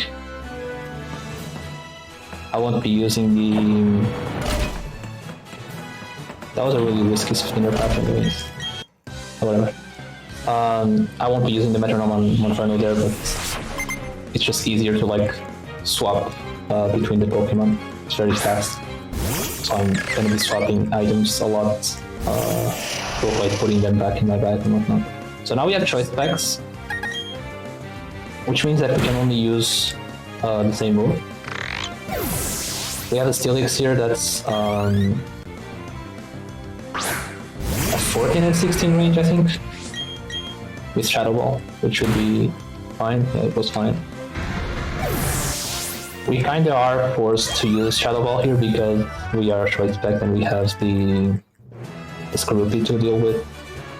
There is a later fight where we also have the Steelix that also a range with Shadow Ball, but on that one we use Grass Knot because the first Pokemon is an Onyx, so it's a super effective move. And actually, it is optimal. It is more optimal to use Shadow Ball because Shadow Ball is not it's not super effective, which means we get less text, but we get like the non-guaranteed range there. So I usually just Grass Knot on that fight just to make sure I get the range.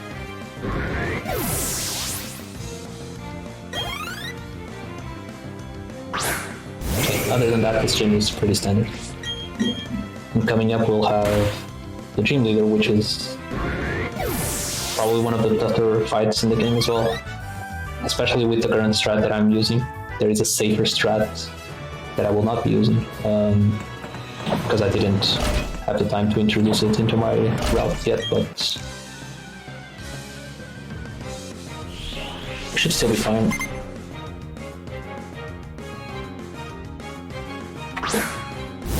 So this is the fight that I was talking about. We're going to use Grass Knot on this one.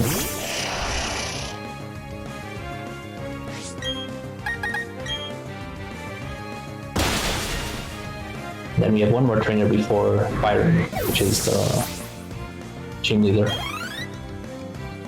Byron has 3 Pokemon. 2 of them have sturdy, and we have to break sturdy. So the first one is like I think it's a Bronzor? Yeah, it's a Bronzor that we just take out immediately with Shadow Ball.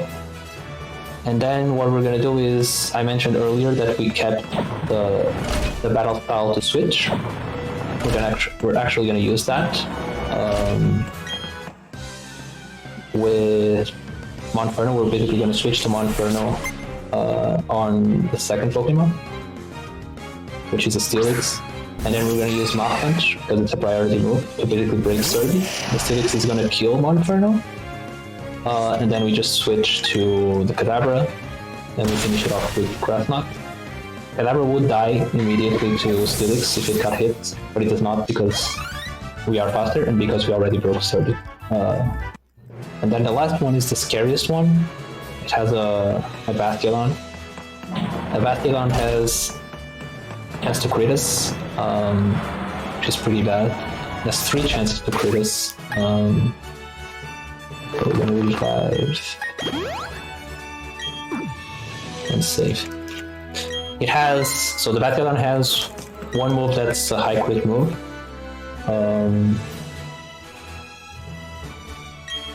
And if it crits us, it's obviously we're dead. So we're basically trying to avoid crits there. We have to set up because we have to break sturdy, and there is an alternate strat where you use Stealth Rock, and you basically only have to take 1 hit on the Basculon. In this case, since I'm not using that strat, I will have to take 3 hits, so there's 3 chances to get crit as opposed to 1. This strat is not faster than the other one.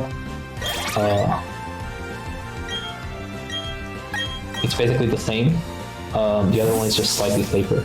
I just haven't introduced it here yet, but I probably will at some point. So now we're Mach Punch.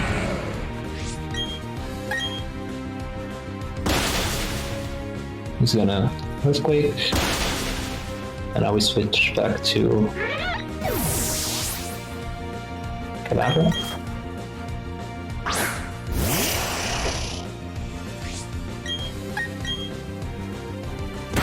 Okay, so now the Felix is down, and now is where the fight gets scarier.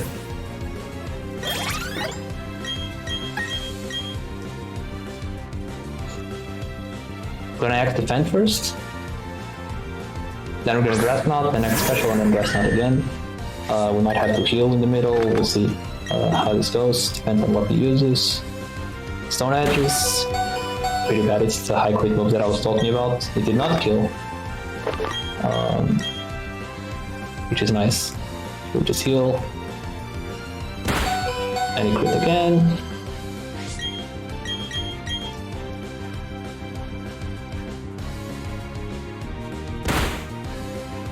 Okay, this one's fine. So now we just Graft Knot. Hopefully no crits here.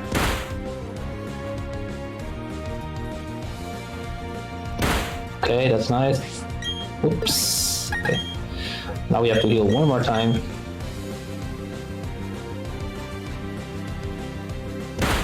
Okay, that's fine.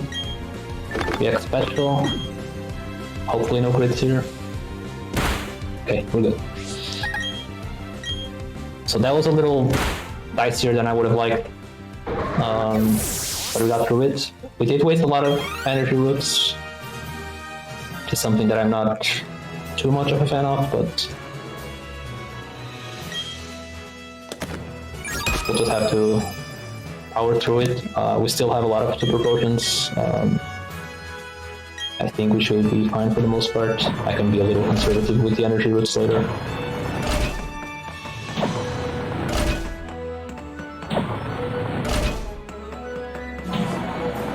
As you can see, like that's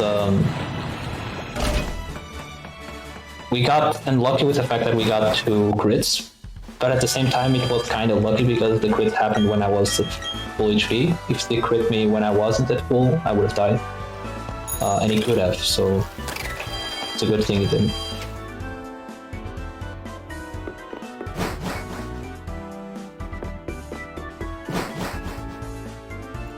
Okay. Now I have some story stuff. Basically, Team Galactic is going to all the lakes here. There's 3 lakes in this region. What you're supposed to do is you have to go fight them now. And in the original, you were basically forced to. However, in this game, you can actually go to Snowpoint Town or Snowpoint City before that. And that's actually what we're going to do because this is going to matter. It's basically going to give us a little more experience on our cadaver. So we're going to get a little stronger before the lake fight. And we get basically like the fly point for Snowpoint City that we can use later to fly there when we actually need to go there. So we're going to go straight to the snow area.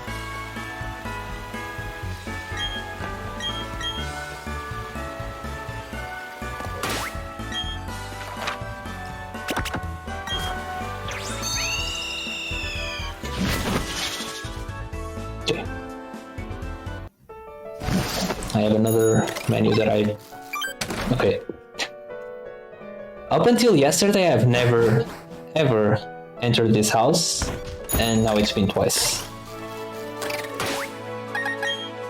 Oh well. I don't like this, but I'm running both, so I'm gonna have to do this. So, super, and we teach the assembly to Calabria.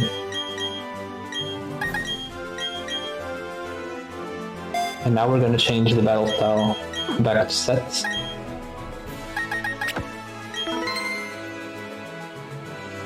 Okay.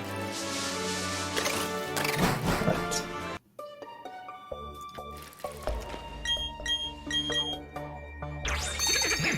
So now we're going to have a trip coming up.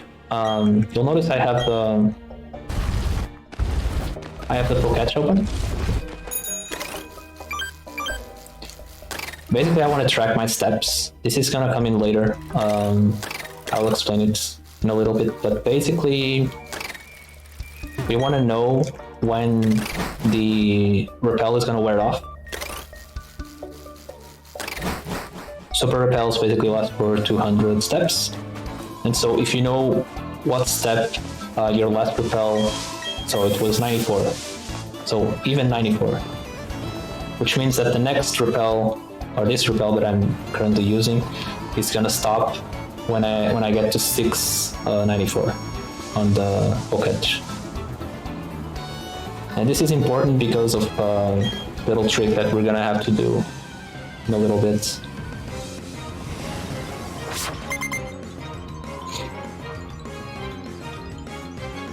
Basically, in order to get through Candice's gym, there's a valid way to get through it without fighting any trainers. Basically, just have to do the puzzle. You don't need to find any trainers to get through it. But there is a way to do it with a trick where it's a lot faster. Basically, we're gonna force the repel to end when we are in the middle of the ice, to force our character to stop. And so it's almost like a glitch. I know this is a glitchless run, but this is basically a glitch that we allow for this run. And it's the only glitch that we allow. It's very consistent, and easy to do, and it doesn't really, like I said, you can get through the gym without fighting any trainers anyway, so it's not like you're skipping any mandatory fights or anything. So that's probably why we have it. And it's interesting, I've been told that this glitch was not in the game in the first few versions, so it's something that got introduced in a later patch, which is weird. I guess by that logic we can just consider it a feature. Okay, so you'll see 694 is when the repel ended again.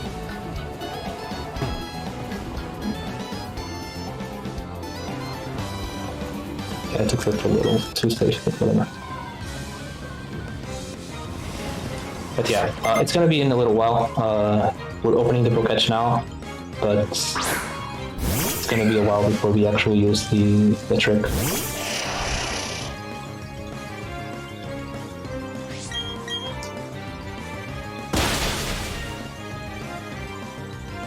I haven't really made a comment on the songs. I hope you're liking like the soundtrack. The tool has been working pretty well, aside from like the beginning. The first couple of routes we had a couple of issues, but so far I think hasn't really failed much recently. And we are getting a lot of cool songs from Omega Ruby Alpha Sapphire. The song that is playing here, I think it's the song that plays on the desert in Hoenn. I figured it would be kind of appropriate since there are no... Whoops. Okay, I have to leave the wise glasses here.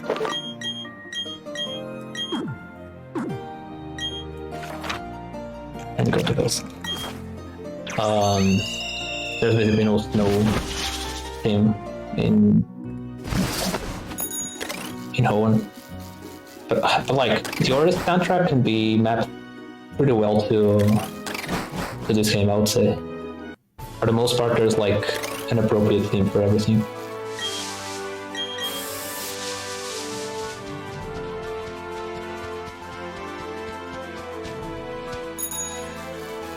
Okay. Alright. So we're about to fight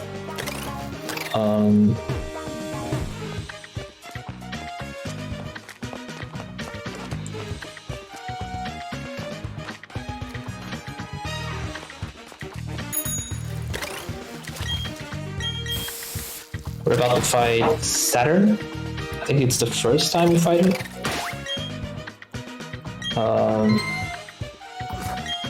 It's a pretty easy fight. We have a favorable range on the Bronzor, which is the last Pokemon. That's about it. If we miss it, just need like a 2 shots. It's not like we were gonna die. But it's a very favorable range for which we hit it, so it's a pretty standard fight.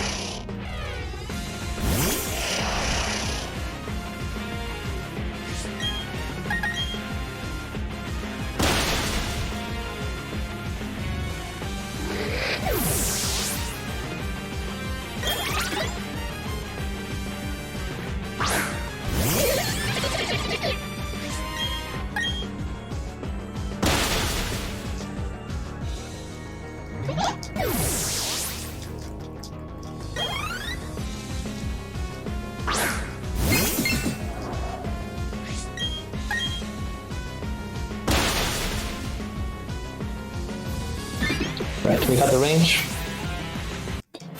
We're done with Saturn.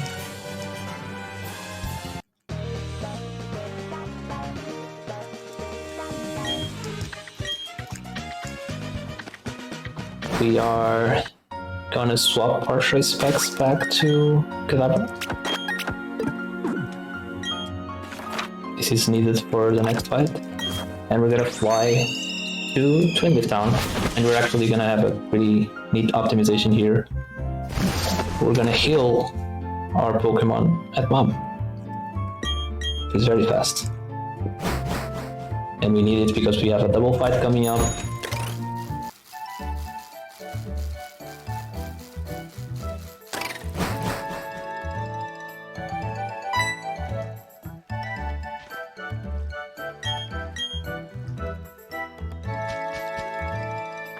Hold on. Okay. So the transition failed there for the tool. That's interesting. This is an issue that has been reported by other people, but I've never been able to have it myself. Alright. So doesn't mean Dex special. This is a fight that you can die to as well if they crit the Sucker Punch, which is pretty lame. There's a lot of fights where you can die in this game. It's a very brutal speedrun. In this one it wouldn't be too bad because I can just revive him, but yeah.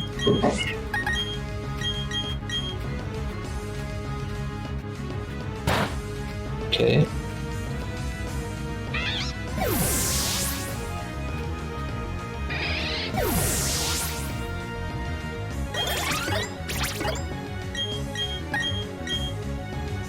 And coming up, we're gonna have Mars 2 fights,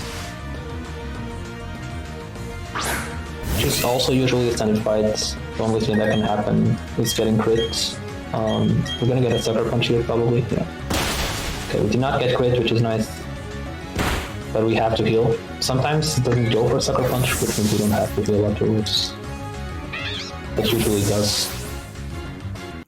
Now we're gonna swap the white glasses back to the Gadabra because we're gonna need to use more than one move. And we're gonna deposit them on Inferno.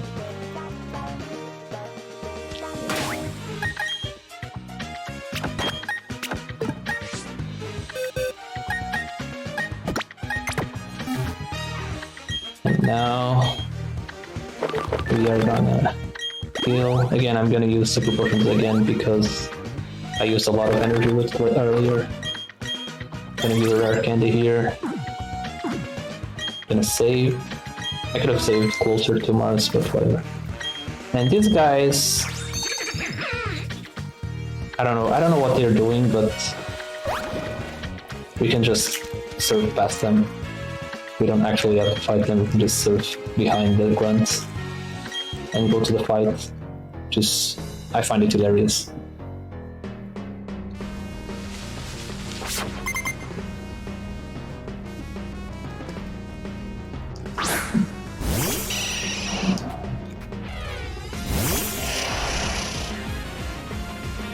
Alright.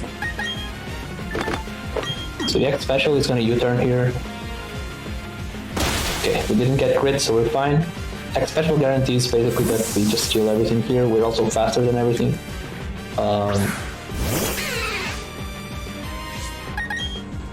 And this is kind of one of the cool things about having like a traded Pokemon. The IVs are always the same.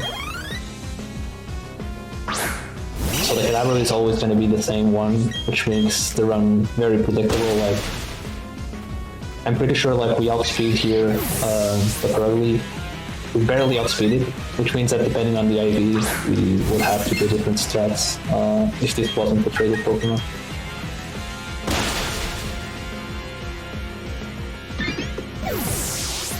And obviously Kadabra is very strong. You'll notice that I barely have to do any setup for most of the fights. The only problem Kadabra really has is that when it gets hit, it takes a lot of damage. But since we are usually faster than everything, and we one-shot, it's usually just fine. Forgot to heal. I'll heal. Yeah, I'll heal. I'm gonna have to save anyway, so. Okay, I did not. Okay. This is not what I wanted.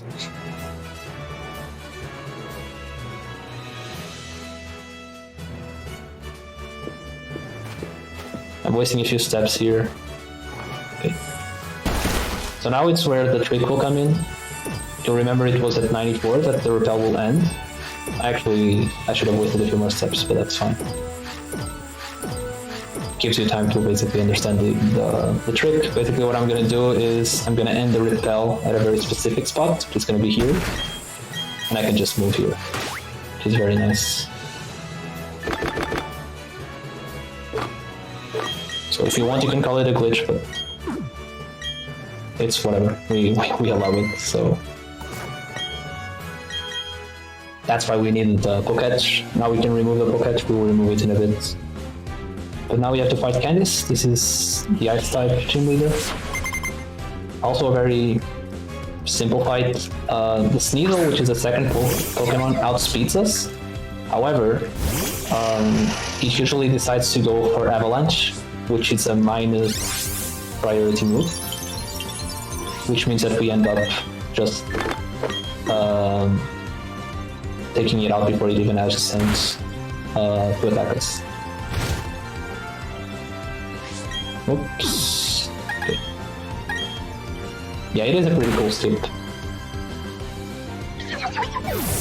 And like I said, it doesn't really circumvent any mandatory gameplay. So I think it's a nice little optimization that we have. So yeah, like I said, the Sneasel outspeeds us, but we attack first because it went for Avalanche. So nothing really, like, I think the only thing that could go wrong with this fight is getting crit by the first move from Snowy.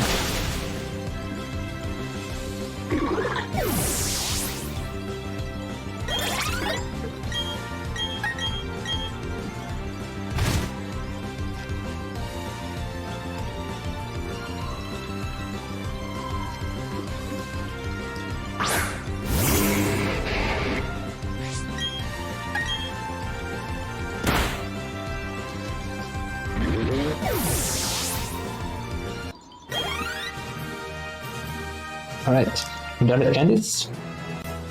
And now is when we're gonna start basically gonna start finishing the main plot of the game, like with Team Galactic and all of that. We're gonna go to the Galactic HQ, we're gonna have to fight Cyrus, and then we're gonna have to go to Spear Pillar, fight them again, before we catch Dialga.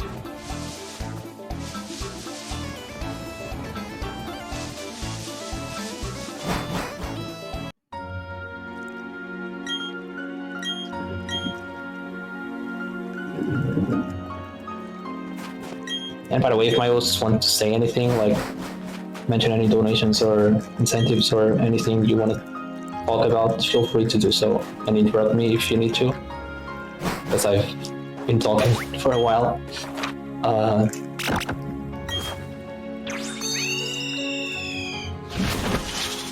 And this would be a great spot to talk about that.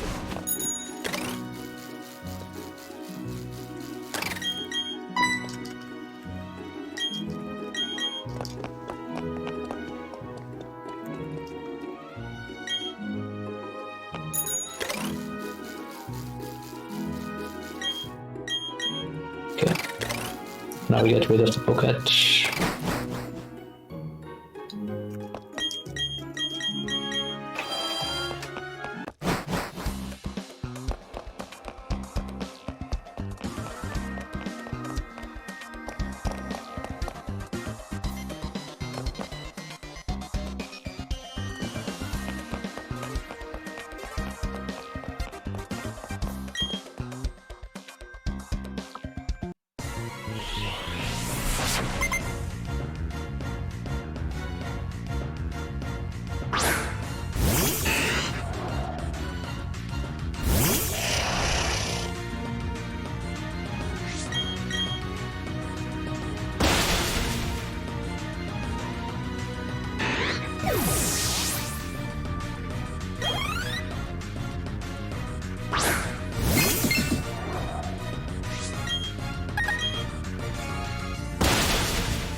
I just wanted to quickly poke my head in and let you know that there hasn't been any new donations as far as picking names for this. How much time do we have left to get a diagonal name?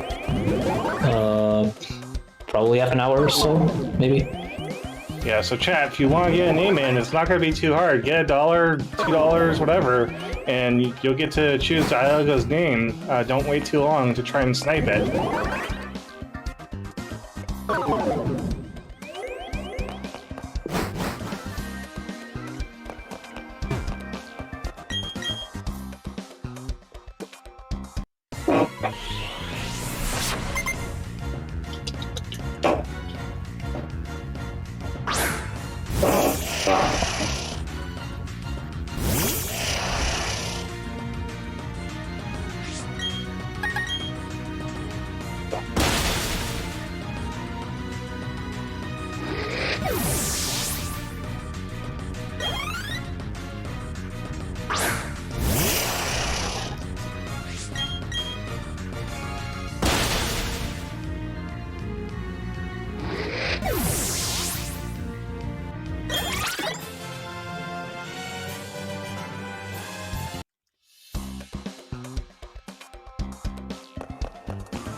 Alright, so we have a few very standard trainers here before we get to the Cyrus fight.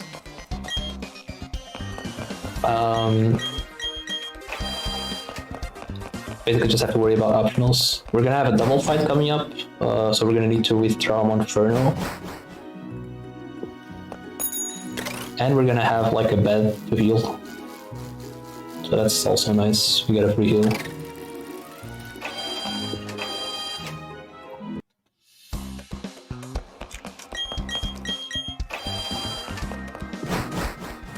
Okay, so this is one of the spinners. We can dodge the left one, basically. We cannot dodge the right one.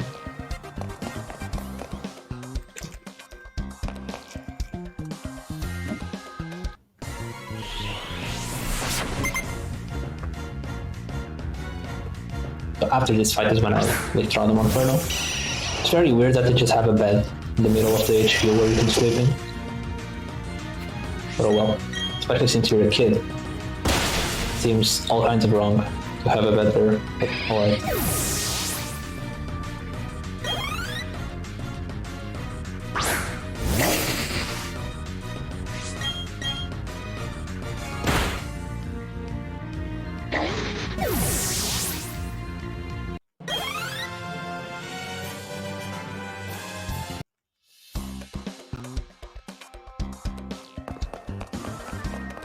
Oops. Alright, so Arju is back on the team. And this is the bed that I was talking about.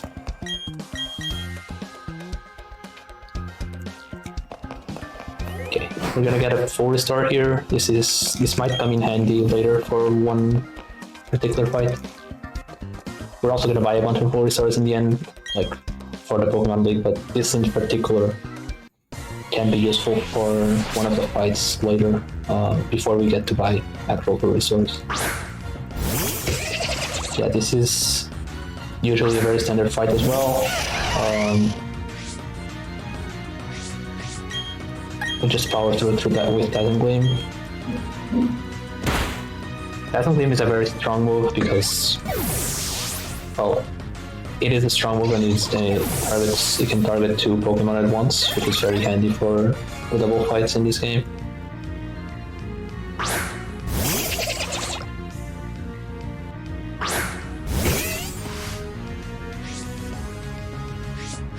We're probably gonna get Sucker Punch here. Yeah. So now I'm gonna heal. That's a crit, okay. That was worried now, because I was pretty sure a crit couldn't kill here. And if that was a normal shot, then the crit would have killed. But that was already crit, so we're fine.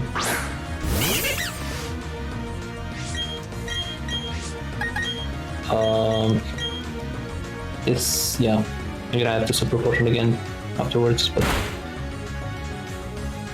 I am a little low on energy roots, so I want to make sure I don't run out in a very awkward spot.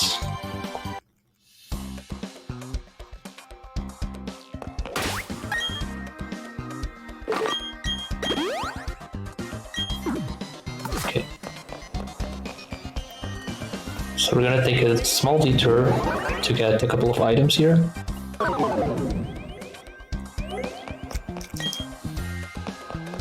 An elixir and a rare candy. Both of these will be used. The elixir will be used on Dialga later on.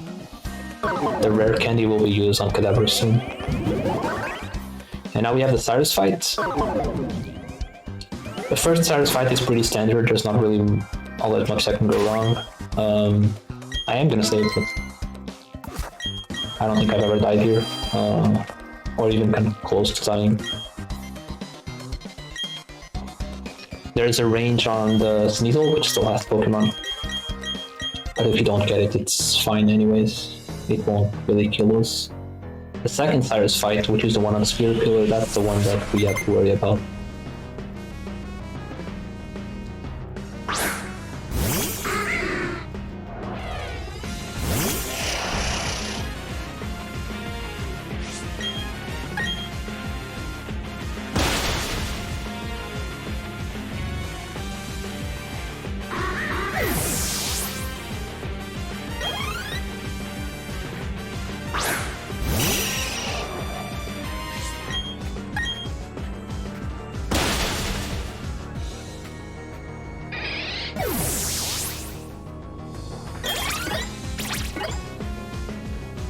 Okay, so now we have the Sneasel.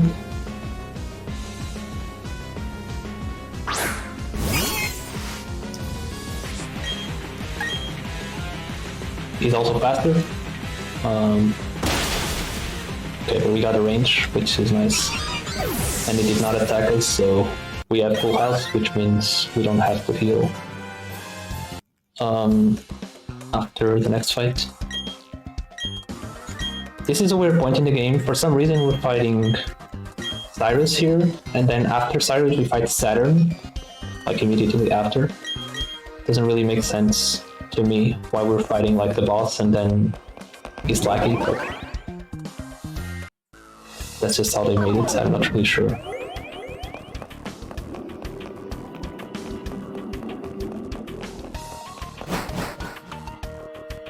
Oh, this is a pretty... So as I was saying about the songs, sometimes it's a little difficult to find like appropriate songs for certain locations. Like this location in particular, like there's not really anything like it in Oras. I just ended up using the Heavy Rain theme, which is a theme that plays on one of the cutscenes, I think, of Kyogre, and I think it fits pretty well there. Another place where it's going to be a little weird is going to be in Spear Pillar during the cutscenes. Because I implemented the songs for the cutscenes. So if you play this with the normal VDSP soundtrack, it's going to look basically like if you were playing with the in-game music. But obviously those songs only really make sense for VDSP. So I had to get a little creative, I guess. Here with Oras, but you'll see in a few minutes when we get there.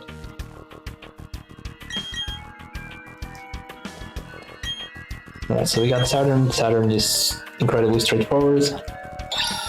Just have to click the right moves and there's no variance whatsoever. And now we're done with the Galactic HQ.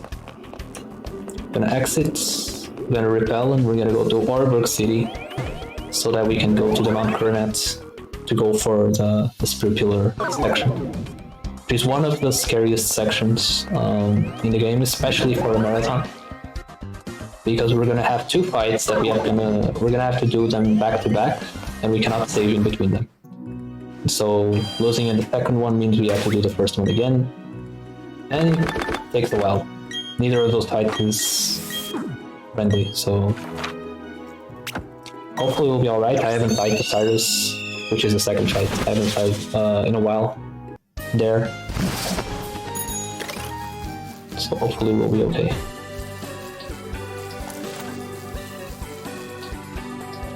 Okay. More spinners.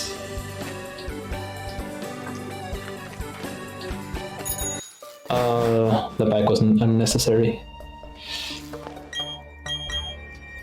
Oh, and I mentioned earlier about the one-tile gaps. Take a look at this one. This was one that the casual community complained heavily about, and I myself had a little trouble getting here when I was playing this casually in the beginning.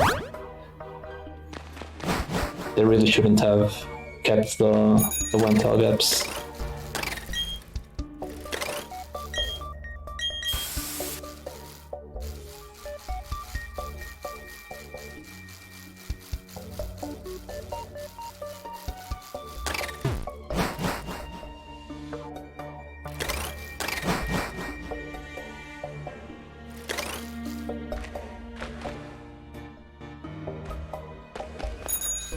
Ooh, that was close. Okay, we're good. We have not run into any optionals yet, which is very nice.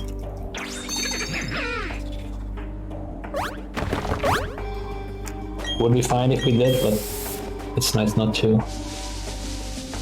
hit them. I am taking it pretty safe. We have one more optional here.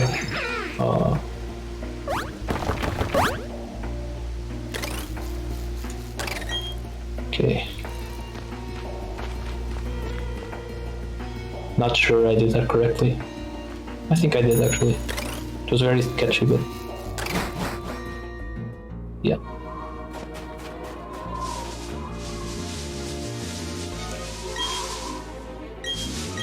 I have no idea where this sound is from. The song that would be played here would be Mount Coronet. So for the BTSP soundtrack, I think this one is Mount Fire on Furyst. Not sure.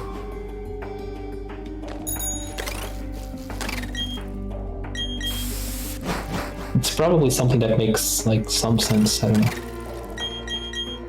It's been a while since I looked at the song list. Okay, we have a few more grunts, all of them very standard fights, and then we're gonna get the really tough fights.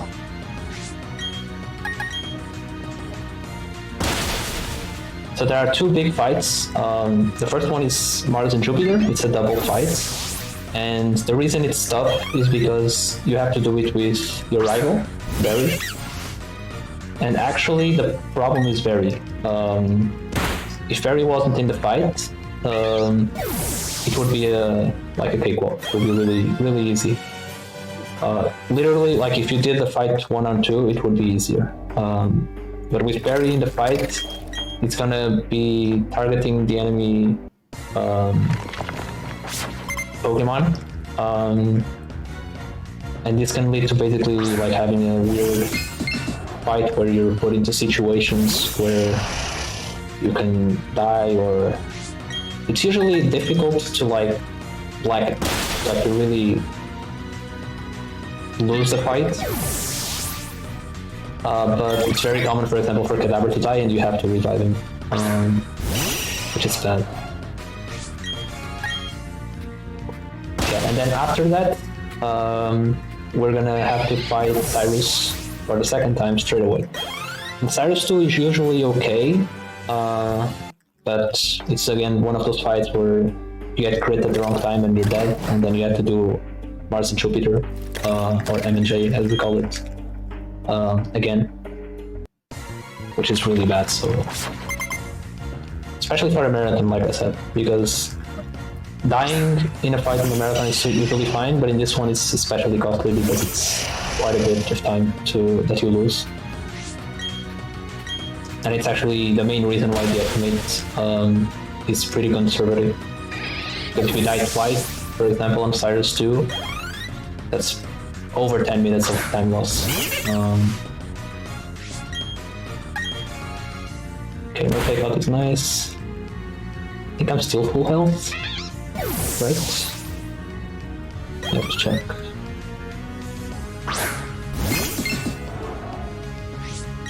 Yeah, okay.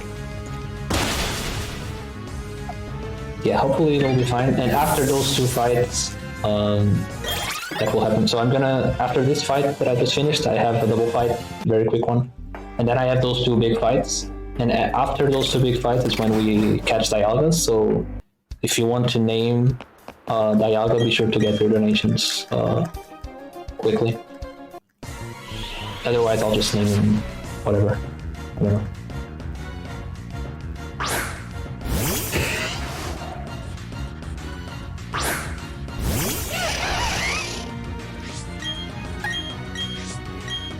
So this is a fight where Monferno actually helps, as odd as it may sound. So we use Dazzling Gleam, and as you know, as you'll notice, like the stocks doesn't take a lot of damage from that, so we actually end it with Monferno. So Monferno helps here. But this is basically the last fight where we are supposed to attack with Monferno. We are going to use it slightly in the next couple of fights, but not to attack or anything like that. Or at least not ideally. On M&J we might have to run into a bad situation. We did not get Sucker Punch, which is nice as well. So we don't have to heal this. That's it. So now we're gonna have a cutscene. It's probably gonna look a little weird because of the songs from Orath. But we'll see. I hope it looks alright. It's kind of hard to find the right songs for these things. I think I was able to match the Kyogre cry when Dialga appears or something.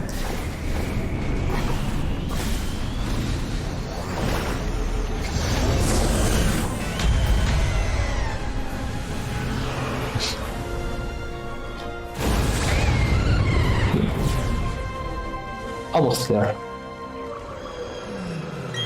Now I think it's Heavy Rain. Yeah.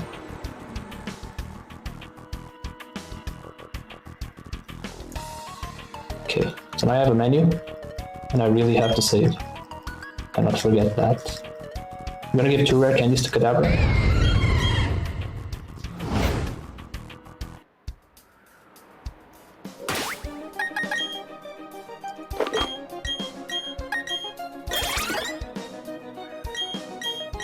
Nope, I don't want to learn. Okay. We save, and we go. So now it's M&J time. So M&J will lead 2 Bronzers that we can use to set up on. They will be pretty aggressive, they'll probably just use payback on me all the time, which means I'm gonna have to heal, most likely. What we want is to take out the right side first. So we ideally want the Munchlax to target the right side. Unfortunately, it doesn't always do that. So yeah, first we have to set up. Get payback spam as usual. Munchlax usually goes for a bite. This is good. The crit should be fine. I think he needs 2 more bites to end it. Actually, this is okay. This is not ideal. Yeah, this is not ideal.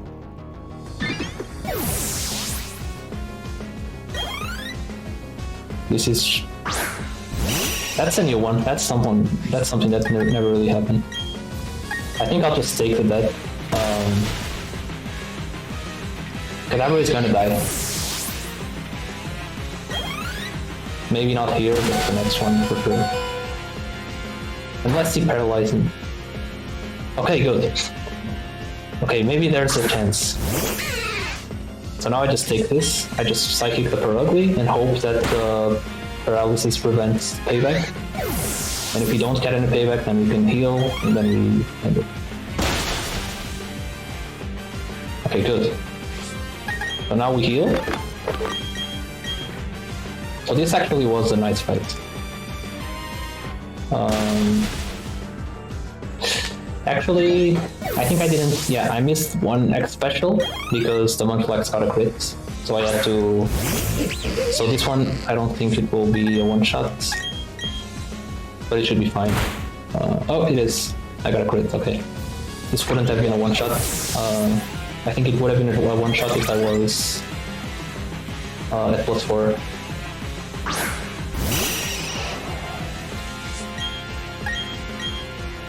But I didn't get a chance to end my setup because we got goal back really early because he crit the bronzer. This actually went really well. This was a very, very optimal fight. Probably one of the better ones that I've had in a while.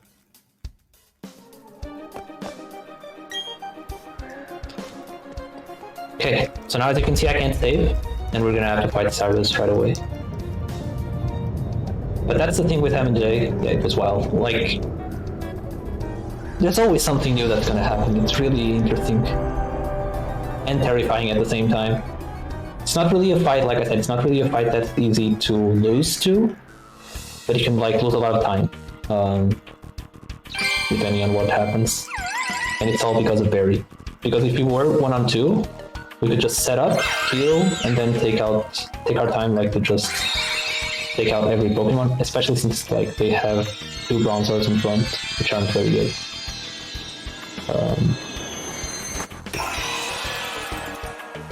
But yeah. Now we have Cyrus 2. Cyrus 2 has one of the miniest Pokemon ever, which is the Honchkrow, which is gonna leave, which has a 100% crit rate. So we have to take it out immediately.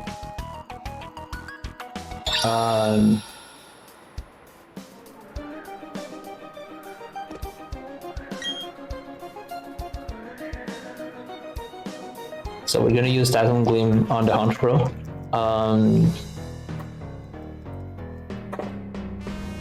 Because we would just die basically. We cannot take a hit because it's a 100% crit rate.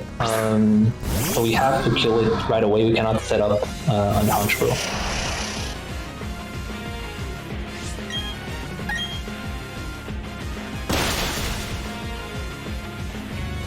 And this is a guaranteed range with this route. Right, well, I just did a last refresh on the Dialga name to see if anyone had picked one. So since none has been picked, I'm going to go through the file names of previous file names, if that's okay with you. Yeah, that's fine. Let's see here.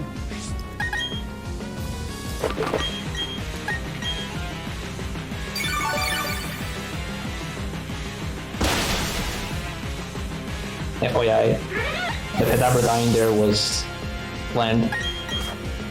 You're supposed to die there because you need to shot to take out the Gyarados.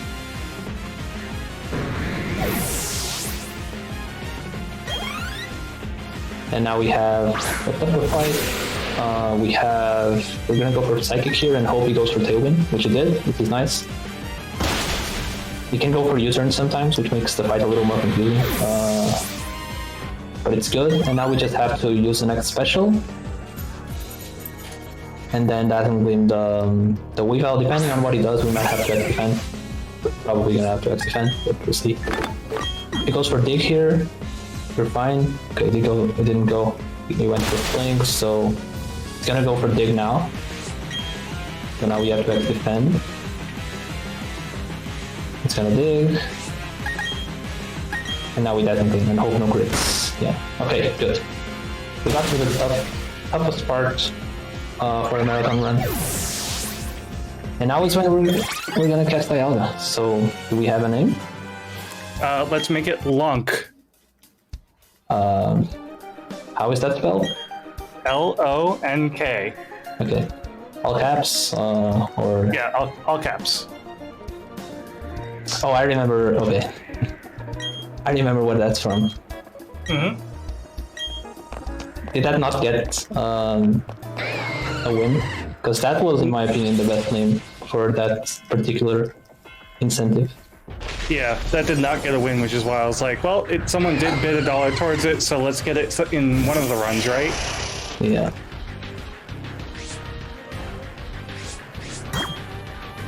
Alright. Now the Dialga has random stats, obviously. So we're no longer... So we're gonna be relying on on what you get for stats. Okay. So long. Whoops. Oh my god. Alright, you got Monk.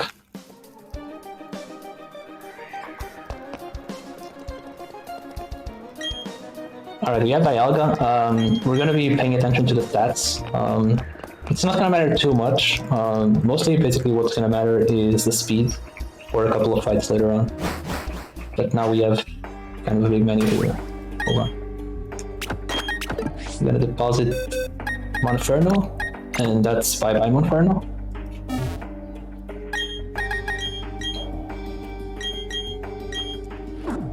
And now we escape rope. So yeah, I'm sorry Arju, you're not gonna be used anymore.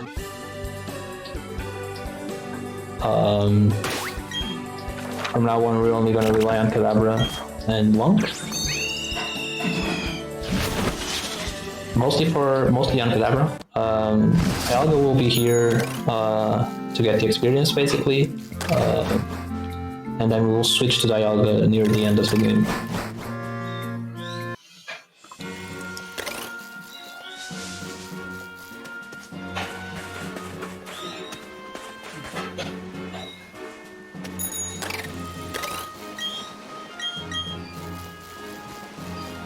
A nice little trick that I do here, and I've done it a few times here. You'll notice that I hug the wall there.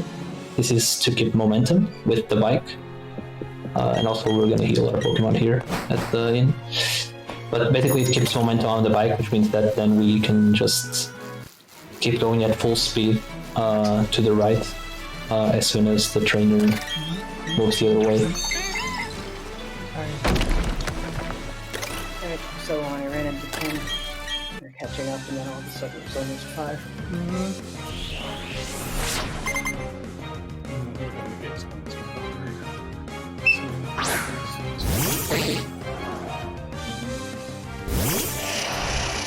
Alright.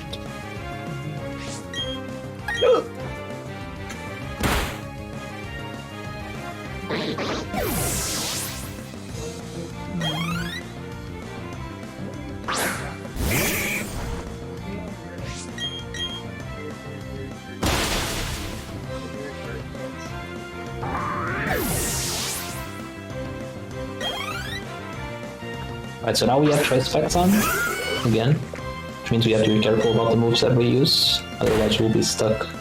We could be stuck with our own move.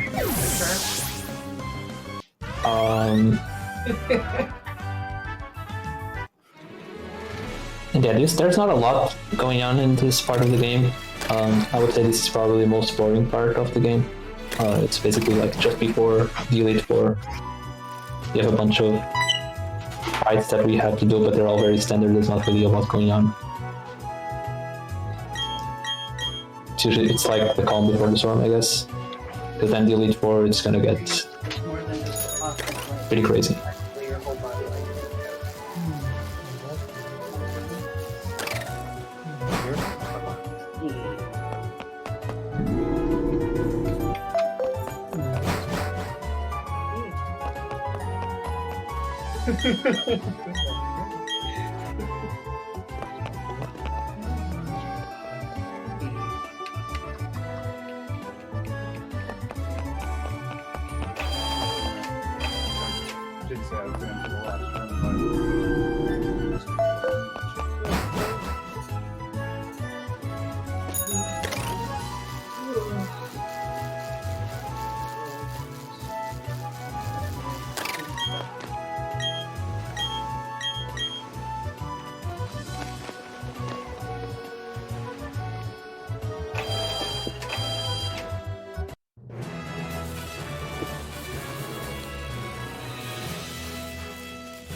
So this is the electric type gym.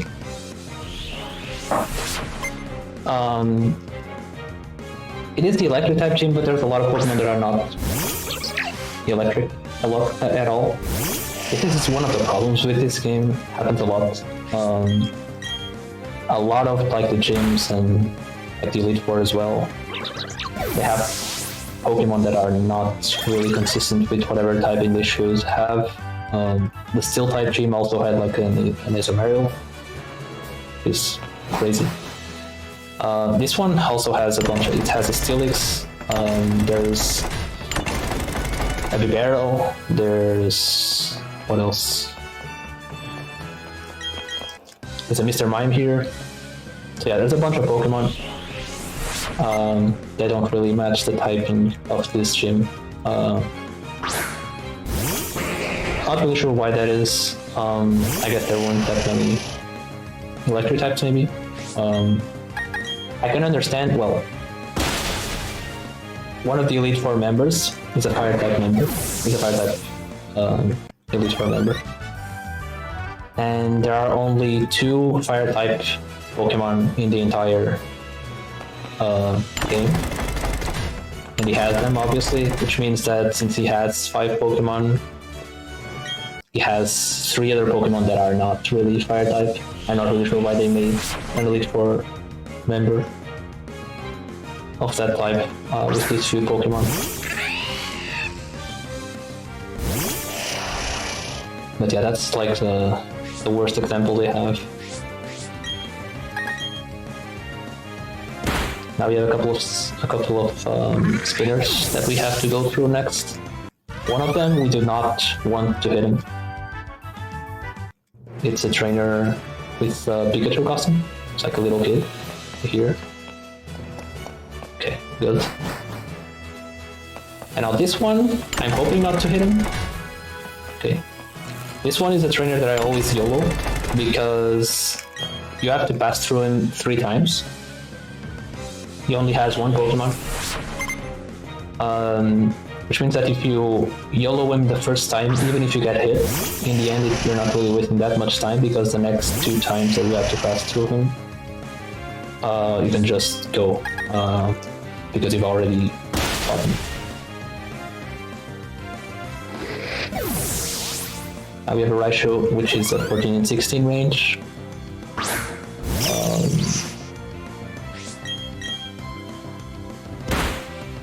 We did not get it. Okay, that's a lot of damage. I think I'm gonna heal that. Because I'm not sure if the Steelix can kill me here.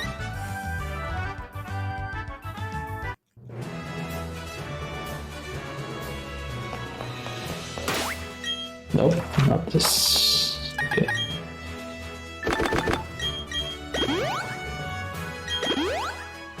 I could have used an energy root. Oh well. I hope I don't run into friendship issues now. I should have used an energy root there.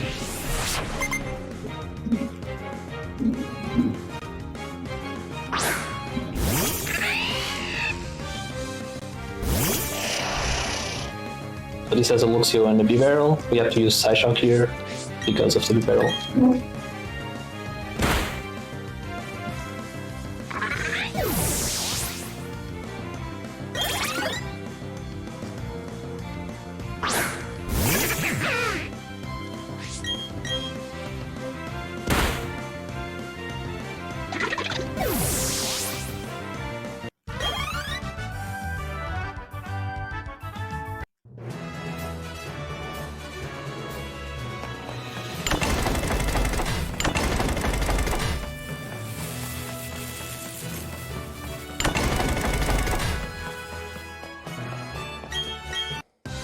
Okay, so this is the one with the Steelix. The Steelix has 30 as well, which is why I was worried that we would get hit. Obviously we outspeed it, but with 30 we are guaranteed to take a hit. Unless it decides to use Screech. Shadow Ball twice.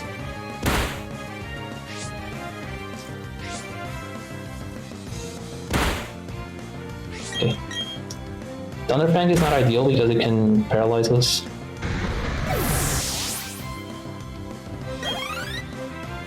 But it did, so we're good.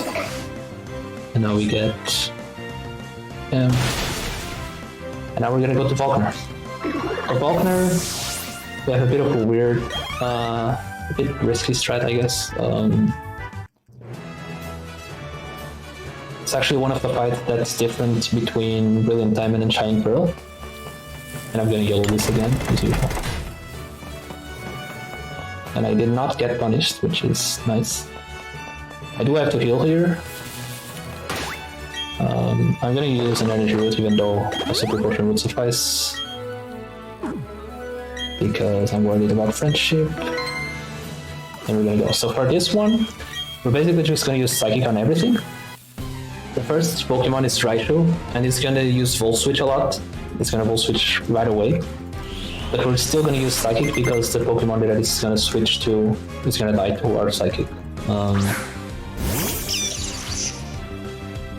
On the second turn, we're gonna use X-Speed, which is when Raichu will come back to use another Volt Switch. We're hoping for no crits. The first crit would have been fine, like a crit here would have been fine, I could just heal. A crit now, on this turn that's coming up, will be deadly, so hopefully we don't get crit here. We should be like really low HP when it hits us, but we shouldn't die. We shouldn't die unless he crits us.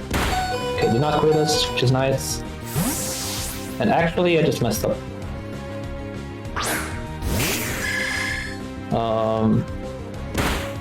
Yeah, I messed that up. It's fine. Basically, I'm gonna have to heal now. I should have X-speeded there. I messed that up. So I have to heal now. And then I have to hope for no crits. Okay, it's fine.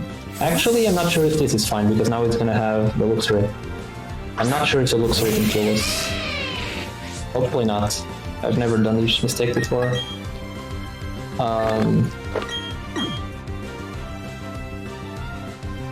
Yeah, I can. So we'll just reset that. That was my bad.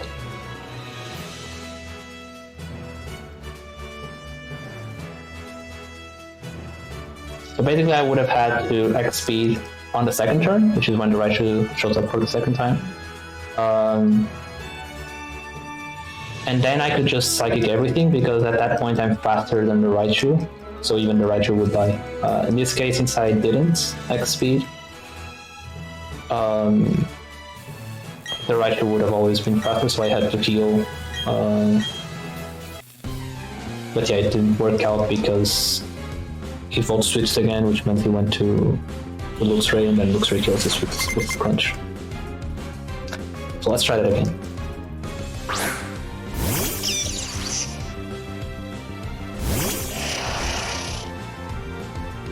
Okay, so Psychic. Okay, no crit. That's nice.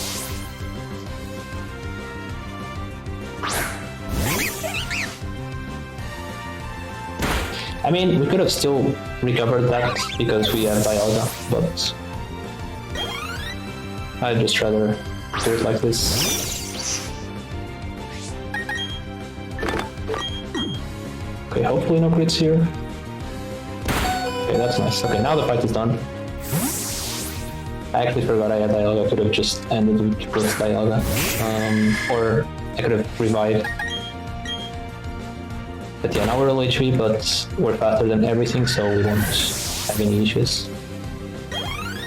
We have to watch out for our stats here. For Dialga. Dialga is going to level up after we defeat this Raichu. And we have to look at our speed.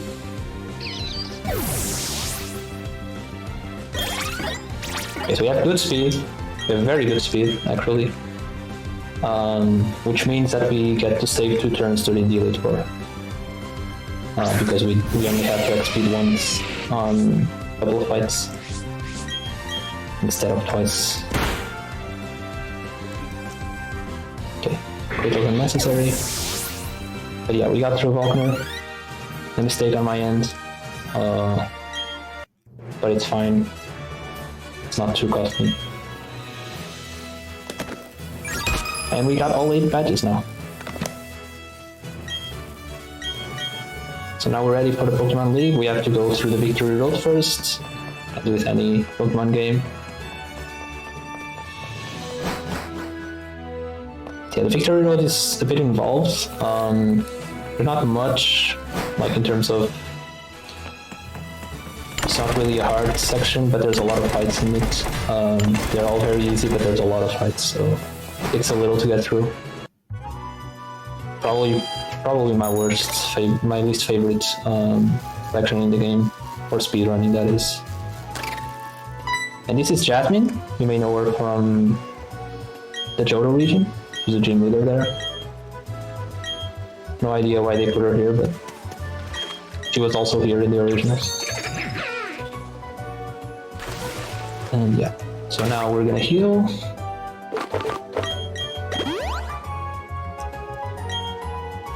And we're gonna Super Rebel. And we go. Oh, that would have been bad. I actually have done that before. I've hit that optional, which is, it's not supposed to be an optional, like it's, you only hit it if you really go like right in front of it. But I have done that before. I was distracted once, and I almost happened again. Alright, this is a fight that we use Psyshock on. The reason we use Psyshock here is because of the runtime. The Psyshock deals damage based on the physical defense instead of the special defense. And so it's just better for this fight. There's another fight coming up that's the same, where we have a Blissey. But yeah, other than that, there's not much to say about this section of the game. We're just cruising through all these fights. They're all pretty easy. We have to use a couple of items here and there. But for the most part, everything is very straightforward. And we have the last optional coming up. Let's see if I can get past it. This is an optional that I generally just YOLO. And I think I'm gonna YOLO it again. Turn. Okay, I don't have to YOLO it, I just have to wait now because she was turning anyway.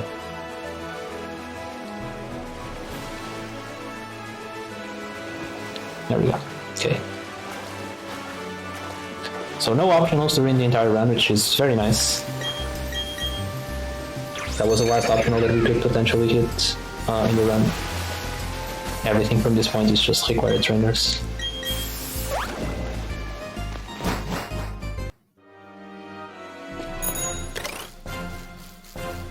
Here's an interesting little detail about the Oras soundtrack.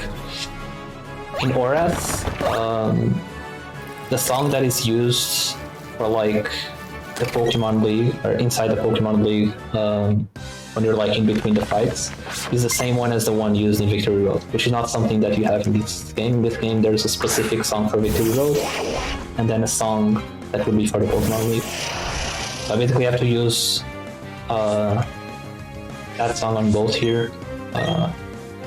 So in this case, we're playing what would have been the song for the Pokemon League. We're playing it here because in Aura, that's just what they do. Still a pretty cool song, so no complaints here. But it's a nice little fact. This is the place that I was talking about. And yeah, we use Psyshock. And now we have a room where I generally don't bike in because one-tile gaps are really awkward, especially with the bike, and especially when you have Rock Smash and Strength to use and that sort of thing. I generally just try to not use the bike in these sections because it's easier to move like this.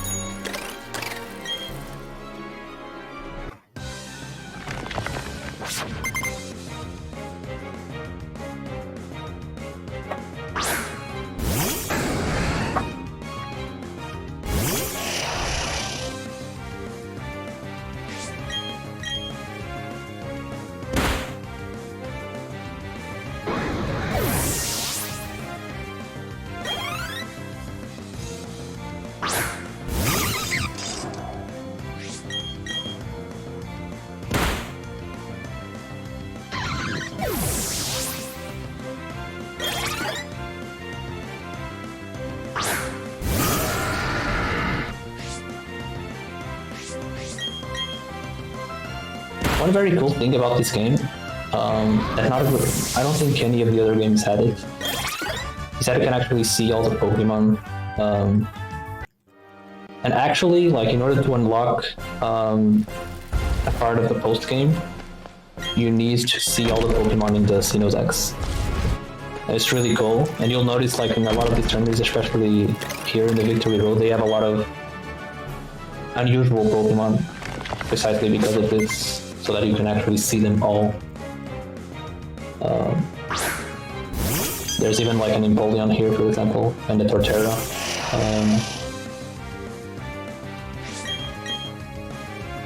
It's really nice. Can't catch them all, unfortunately, but you can at least see them. Even Palkia, a lady in Select's account can show you like a painting. I don't know if it's a painting, but can show you Palkia. That you can get it registered in your Pokédex, even though it's the Shining Pearl Legendary. Okay, so I have to use a Ether here.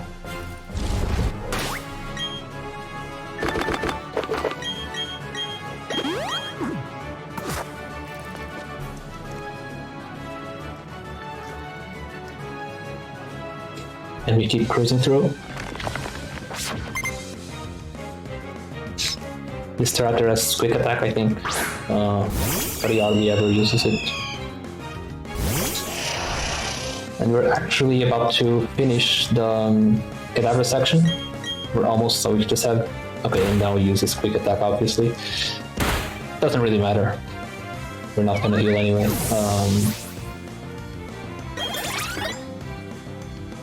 But we only have like a couple more fights with Kadabra, and then we're gonna switch to Dialga. Some people like to switch to Dialga only for the Elite Four. I switch on the last couple of fights as well. The Victory Road.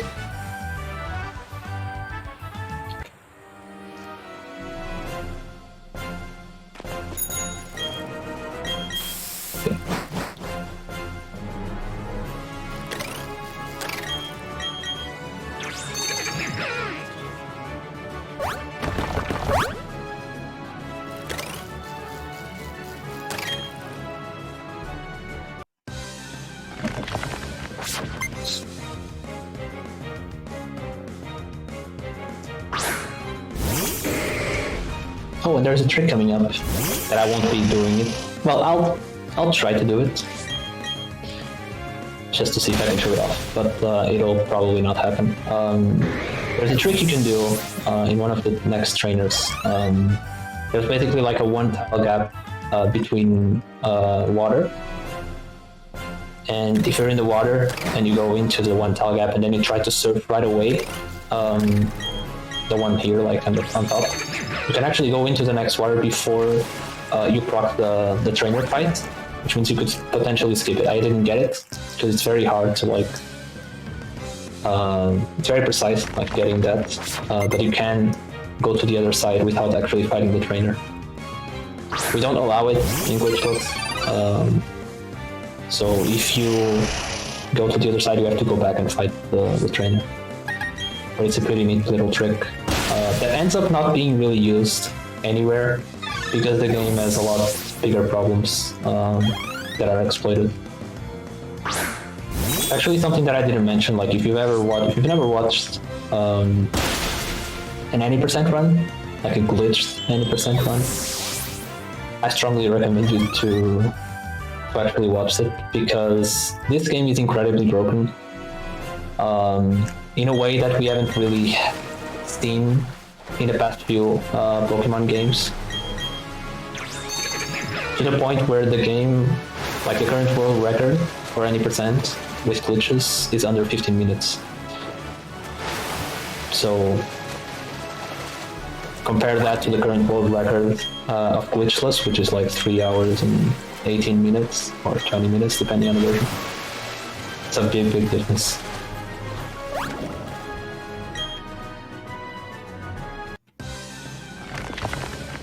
Right, so this is the last fight we do for Kadabra. Then we're gonna deposit it, and we're gonna switch to Dialga. We're gonna have to teach a couple of moves to Dialga, namely Thunderbolt and Dragon Pulse. Dragon Pulse is a very good move that we literally just got by going down that waterfall before this trainer. And Thunderbolt is a move that we bought earlier in the Hilltown shopping mall, whatever you want to call it. Okay, so put the choice packs back in our bag. Oops. Because we'll actually use them later. And now we teach Thunderbolt over Slash.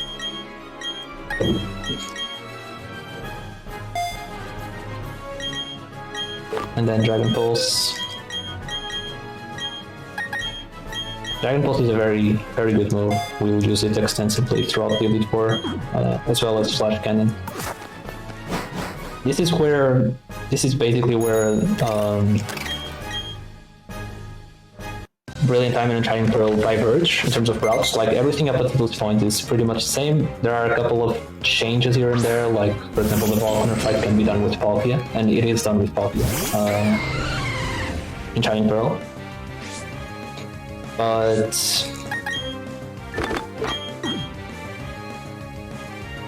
okay, Double Beam, that's fine. Okay. But yeah, for the most part, the route is the same, and then we diverge when it comes to the Elite Four, because obviously I have Dialga, and Shining Pearl I would have Palkia. Palkia is a lot better, or it's slightly better, because it is a water type. Just ends up being a lot better for this game, especially for the Elite Four that we have. Dialga is still strong, but there's a few problems with it. It's not as fast, and it has like a few pretty scary fights in the Elite Four.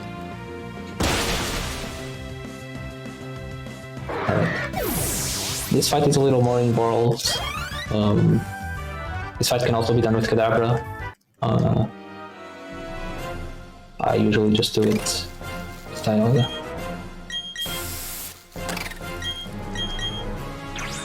Now we have one more fight before the end game, so it's this one, just a very similar. And then we're gonna end the Victory Road section and go into the final 6 fights, which is Fairy, Elite Four, and then the champion. One of the reasons, like I said, like water is just a better typing, so Palkia ends up being a lot better, especially since you can get Soak, which is a very good, like neutral move for a lot of things, and it gets stab. Steel type is just not as good in that sense, which is why we have a little more trouble.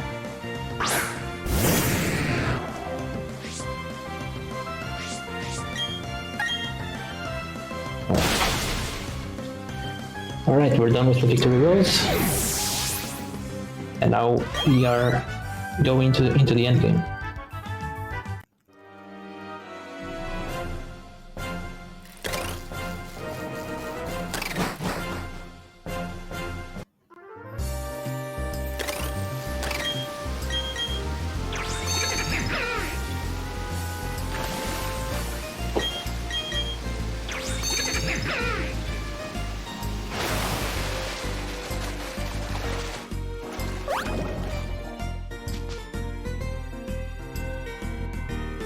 So this is a Pokemon League. We're gonna buy basically max full restores here. Oops, that's not max. That's max. Okay. And now we save, I mean. Then we go into this fight. Oh, I'm not sure if this will work. Okay, it works. I never approached Barry through the left there, so I wasn't sure if the transition for the auto music tool would work. Because I don't remember what I used for the transition, but I guess it's I guess it's probably the background of the fight. Alright. So on this fight, he's gonna probably spend close combat at some point, which is a pretty strong move, and we're hoping for no crits. Okay, so that's fine. We have to act special one more time, and dex speed as well. He also has a focus sash, which means we have to get 2 shots on him.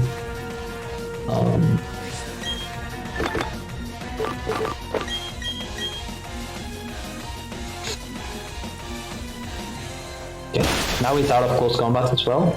Another thing that's good about the legendaries, or these legendaries, is that they have pressure. Pressure basically makes it so that the enemy's moves are basically cut in half. So close combat, for example, in this case, you would usually have 5 close combat. In this case, you only have 3. If you had 10, you would only have 5. Which is pretty handy here for this fight and for other fights later on.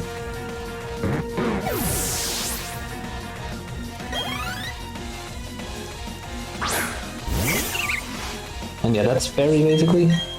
Nothing really went wrong. The only thing that can really go wrong there is getting crit by the close combat.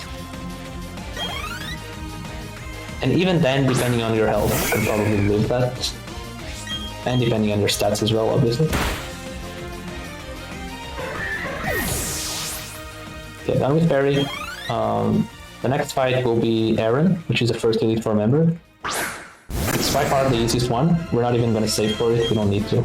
It's incredibly easy. For everything else, I will save.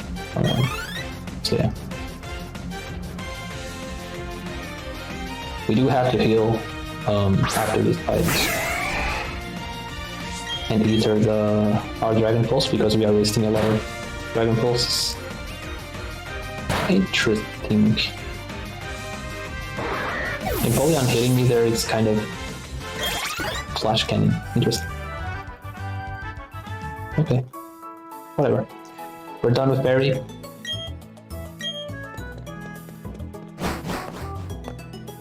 Okay. Now they're gonna look at our badges.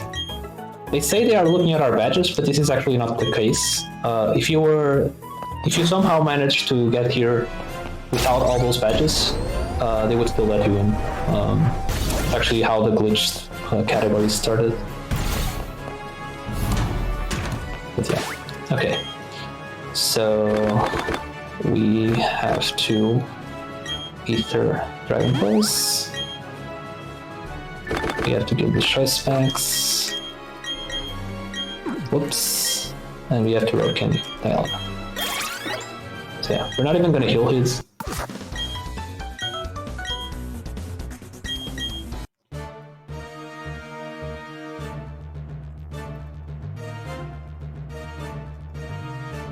The lead Pokemon here is a Dustox. We don't really have to do a lot of setup. It's just an X speed and 2 X specials. And Dustox, his best move is Bug Buzz, which doesn't really do much damage. That's why this is basically free.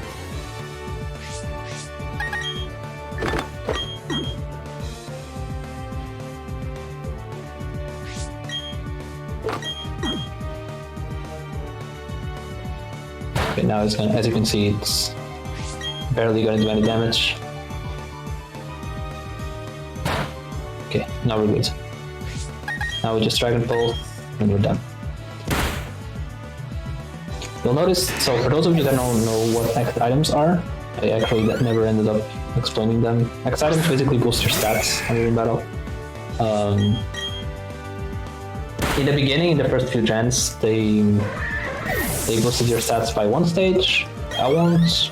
It's kind of complicated to explain what a stage is, but anyways, they boosted your stats by 1 stage. At some point, they started boosting the stats by 2 stages, which is a lot more broken. However, in this game, they're even more broken than usual, because when they did increase the stages, they also increased the price.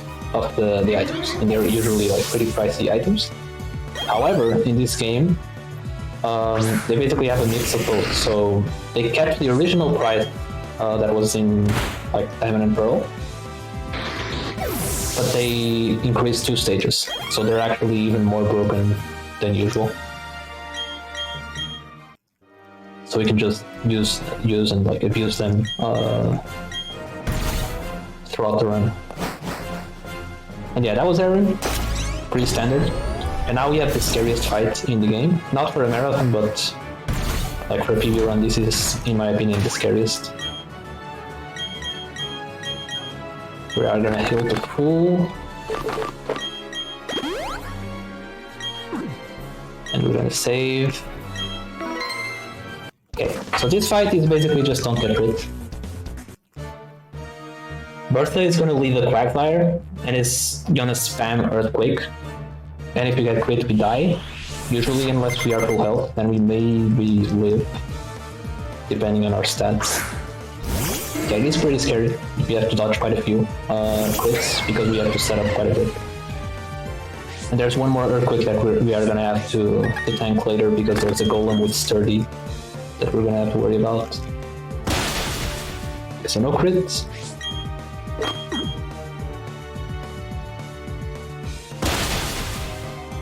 Okay. Special. Right. That was actually kind of scary. I probably should have just healed that.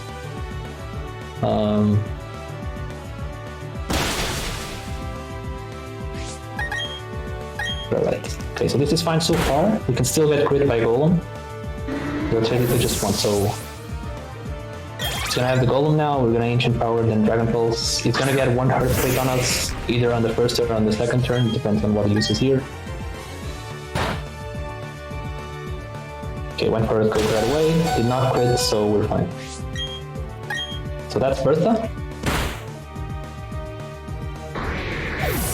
We got a perfect Bertha, which is really nice.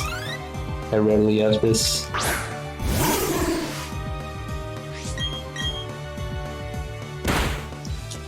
And yeah, coming up it's gonna be Flint. So Flint is a fire type elite for a member that I talked about earlier, that only has 2 fire types. And one of them is a starter. That just shows like how broken the fire typing is in this game. They completely forgot about them. I don't know.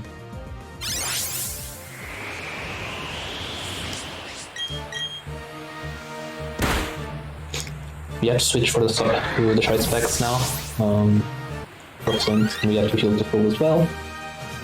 For Flint, he's gonna lead the Rapidash. The Rapidash doesn't really do much damage to us, which is nice instead of on it. The problem with Flint is Infernape, but only if you get crit, really. Otherwise, it should be fine. So heal.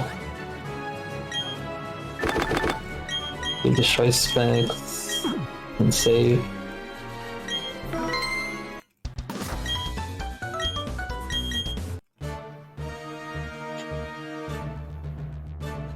Alright, we have to X defend twice, X special twice, and X speed once, because we have good speed, otherwise we would have to do it twice. We're gonna use Flash Cannon for the entire fight. The Infernape has a focus sash, means we have to use 2 Flash Cannons, and he also has Mag Punch, so we have to watch out for our health. That's not what we want. So X defend. The Rapidash likes to go for Hypnosis a lot. I'm probably... I mean, we can heal it, but then it can go again. I don't know. Usually just power through it. But if I take some damage, I'll probably just... I'm gonna take some damage. I'll probably just full restore, then go for it, and if I get asleep again, then I'll just try to power through it. Okay. Yeah, I think I'll heal here.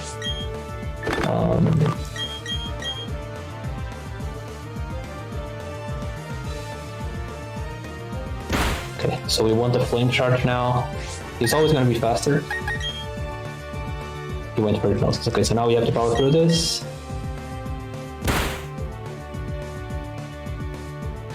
Fast asleep. Okay, now we woke up, and now we get it.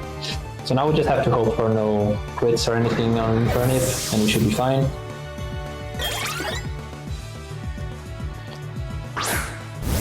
Yeah, Bertha and Flint are like the two scariest fights on Unit 4, the rest are pretty fine, so if you get past this, then we should be fine next.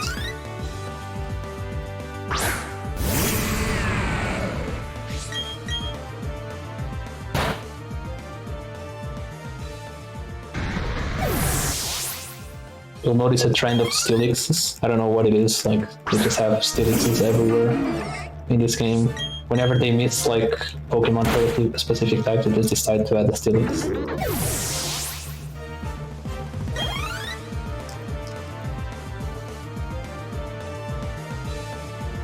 I wish the songs were a little longer, this one's, because they always loop now.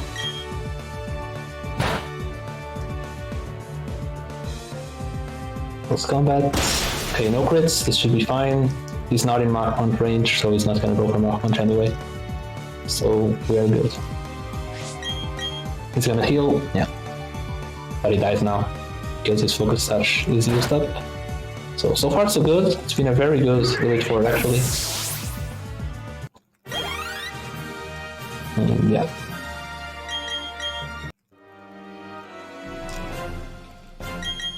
Now we have Lucian. Lucian would be the scariest fight in Shining Pearl, because of Pocket. In this one, it's not really. It's pretty standard. We're gonna heal. Elixir. And be safe.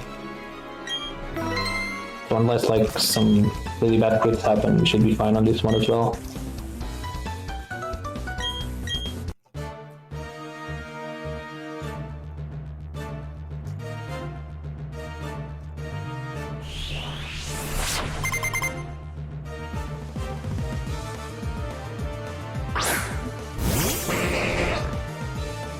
Okay, so X hits right, X special 3 times here.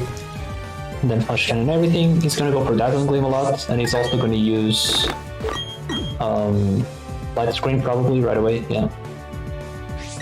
He also has Light Play, which extends Light Screen for a few more turns. Yeah, Dazzling Gleam takes quite a bit of damage. Yeah, I'm gonna heal this now. Oops.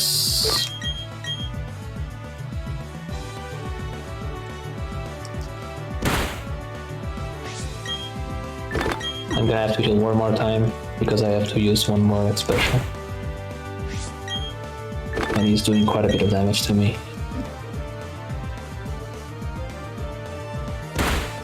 That's a crit. That's fine, he doesn't have any more Dazzling Gleam, I think. Yeah. This is because of pressure again.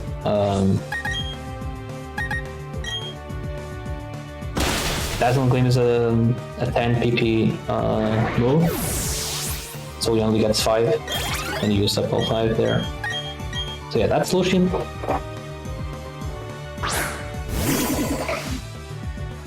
There is an alternate strat that some people like to use, where they use an X special defense in the beginning, and only use 1 X speed. And then they are basically outsped by the Alakazam, but the Alakazam doesn't do much damage. But that's also a valid strat, I guess.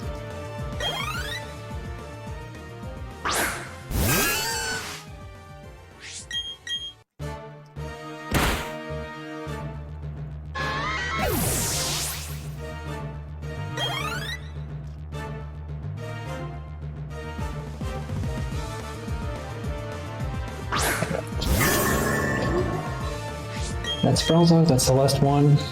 And next we have Cynthia.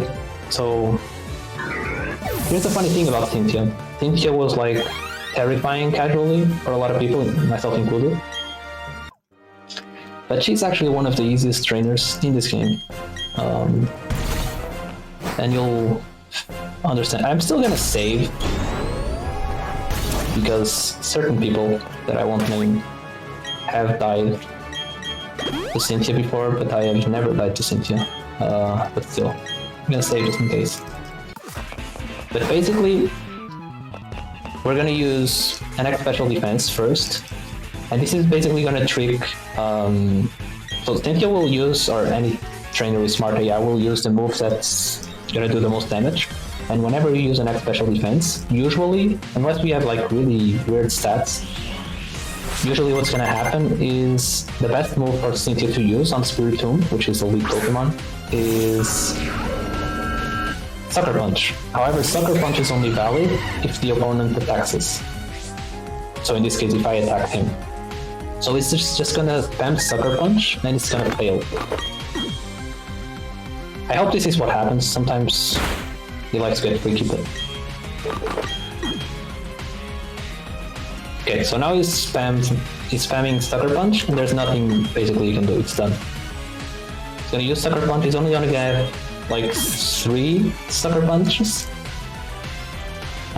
because of pressure, which means that now he's gonna go for something else and I just kill him right away because I'm faster, so he doesn't get anything on us. And now we're done. That's basically run over. When we have that speed, it can be a little light here because we have to use an extra X speed. And this is actually something that only happens with Dialga, so only on Brilliant Diamond. In that case, he's gonna get another shot at us, and you know, it can crit us or something like that, but even then, it should be fine. But yeah, we're done with the run. We're basically sweeping everything else now. And then we have the Hall of Fame. The time will stop, I'll tell you when the time stops, but it's after Hall of Fame. So basically it's gonna say like, congratulations, and it's gonna show like our Pokemon, and then it's gonna go fade to black, and that's when we stop the time. But I'll also tell you. But it should be in like a couple of minutes.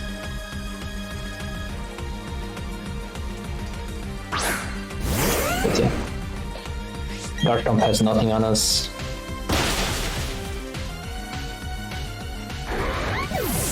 Yeah, it's really funny how this works, how this specific fight works. Because of the Sucker Punch shenanigans. But yeah, we are done. That was Cynthia, that was the last trainer. Now we're gonna go into the Hall of Fame. It's a bit of a cutscene. Gonna show us Monk on the Hall of Fame.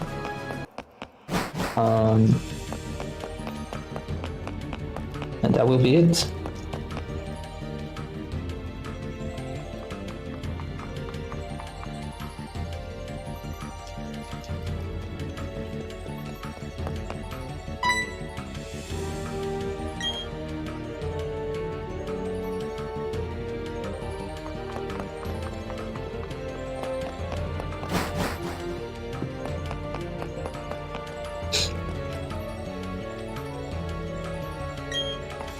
Thanks for the GGs.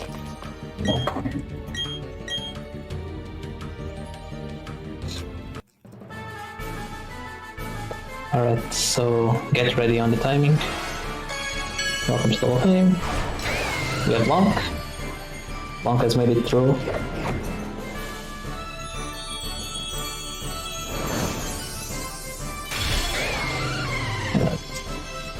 And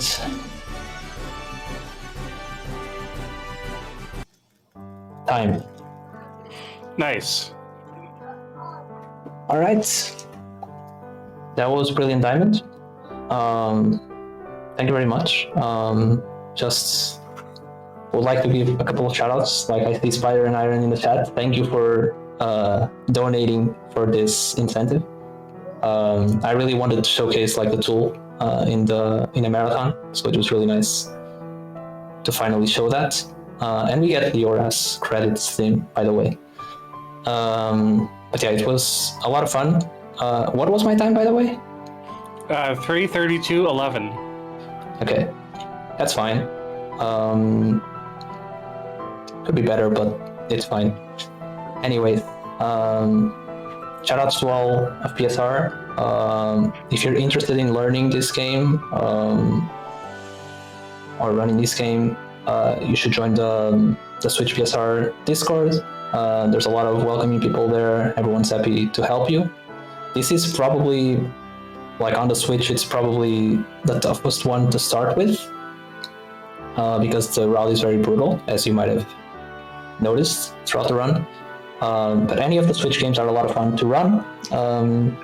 So if you're interested, and if you're like really a beginner, I would personally recommend you watch Iron and Spider's DLC run later today, because that's actually a very cool run, especially for beginners, because it's only like an hour and a half long.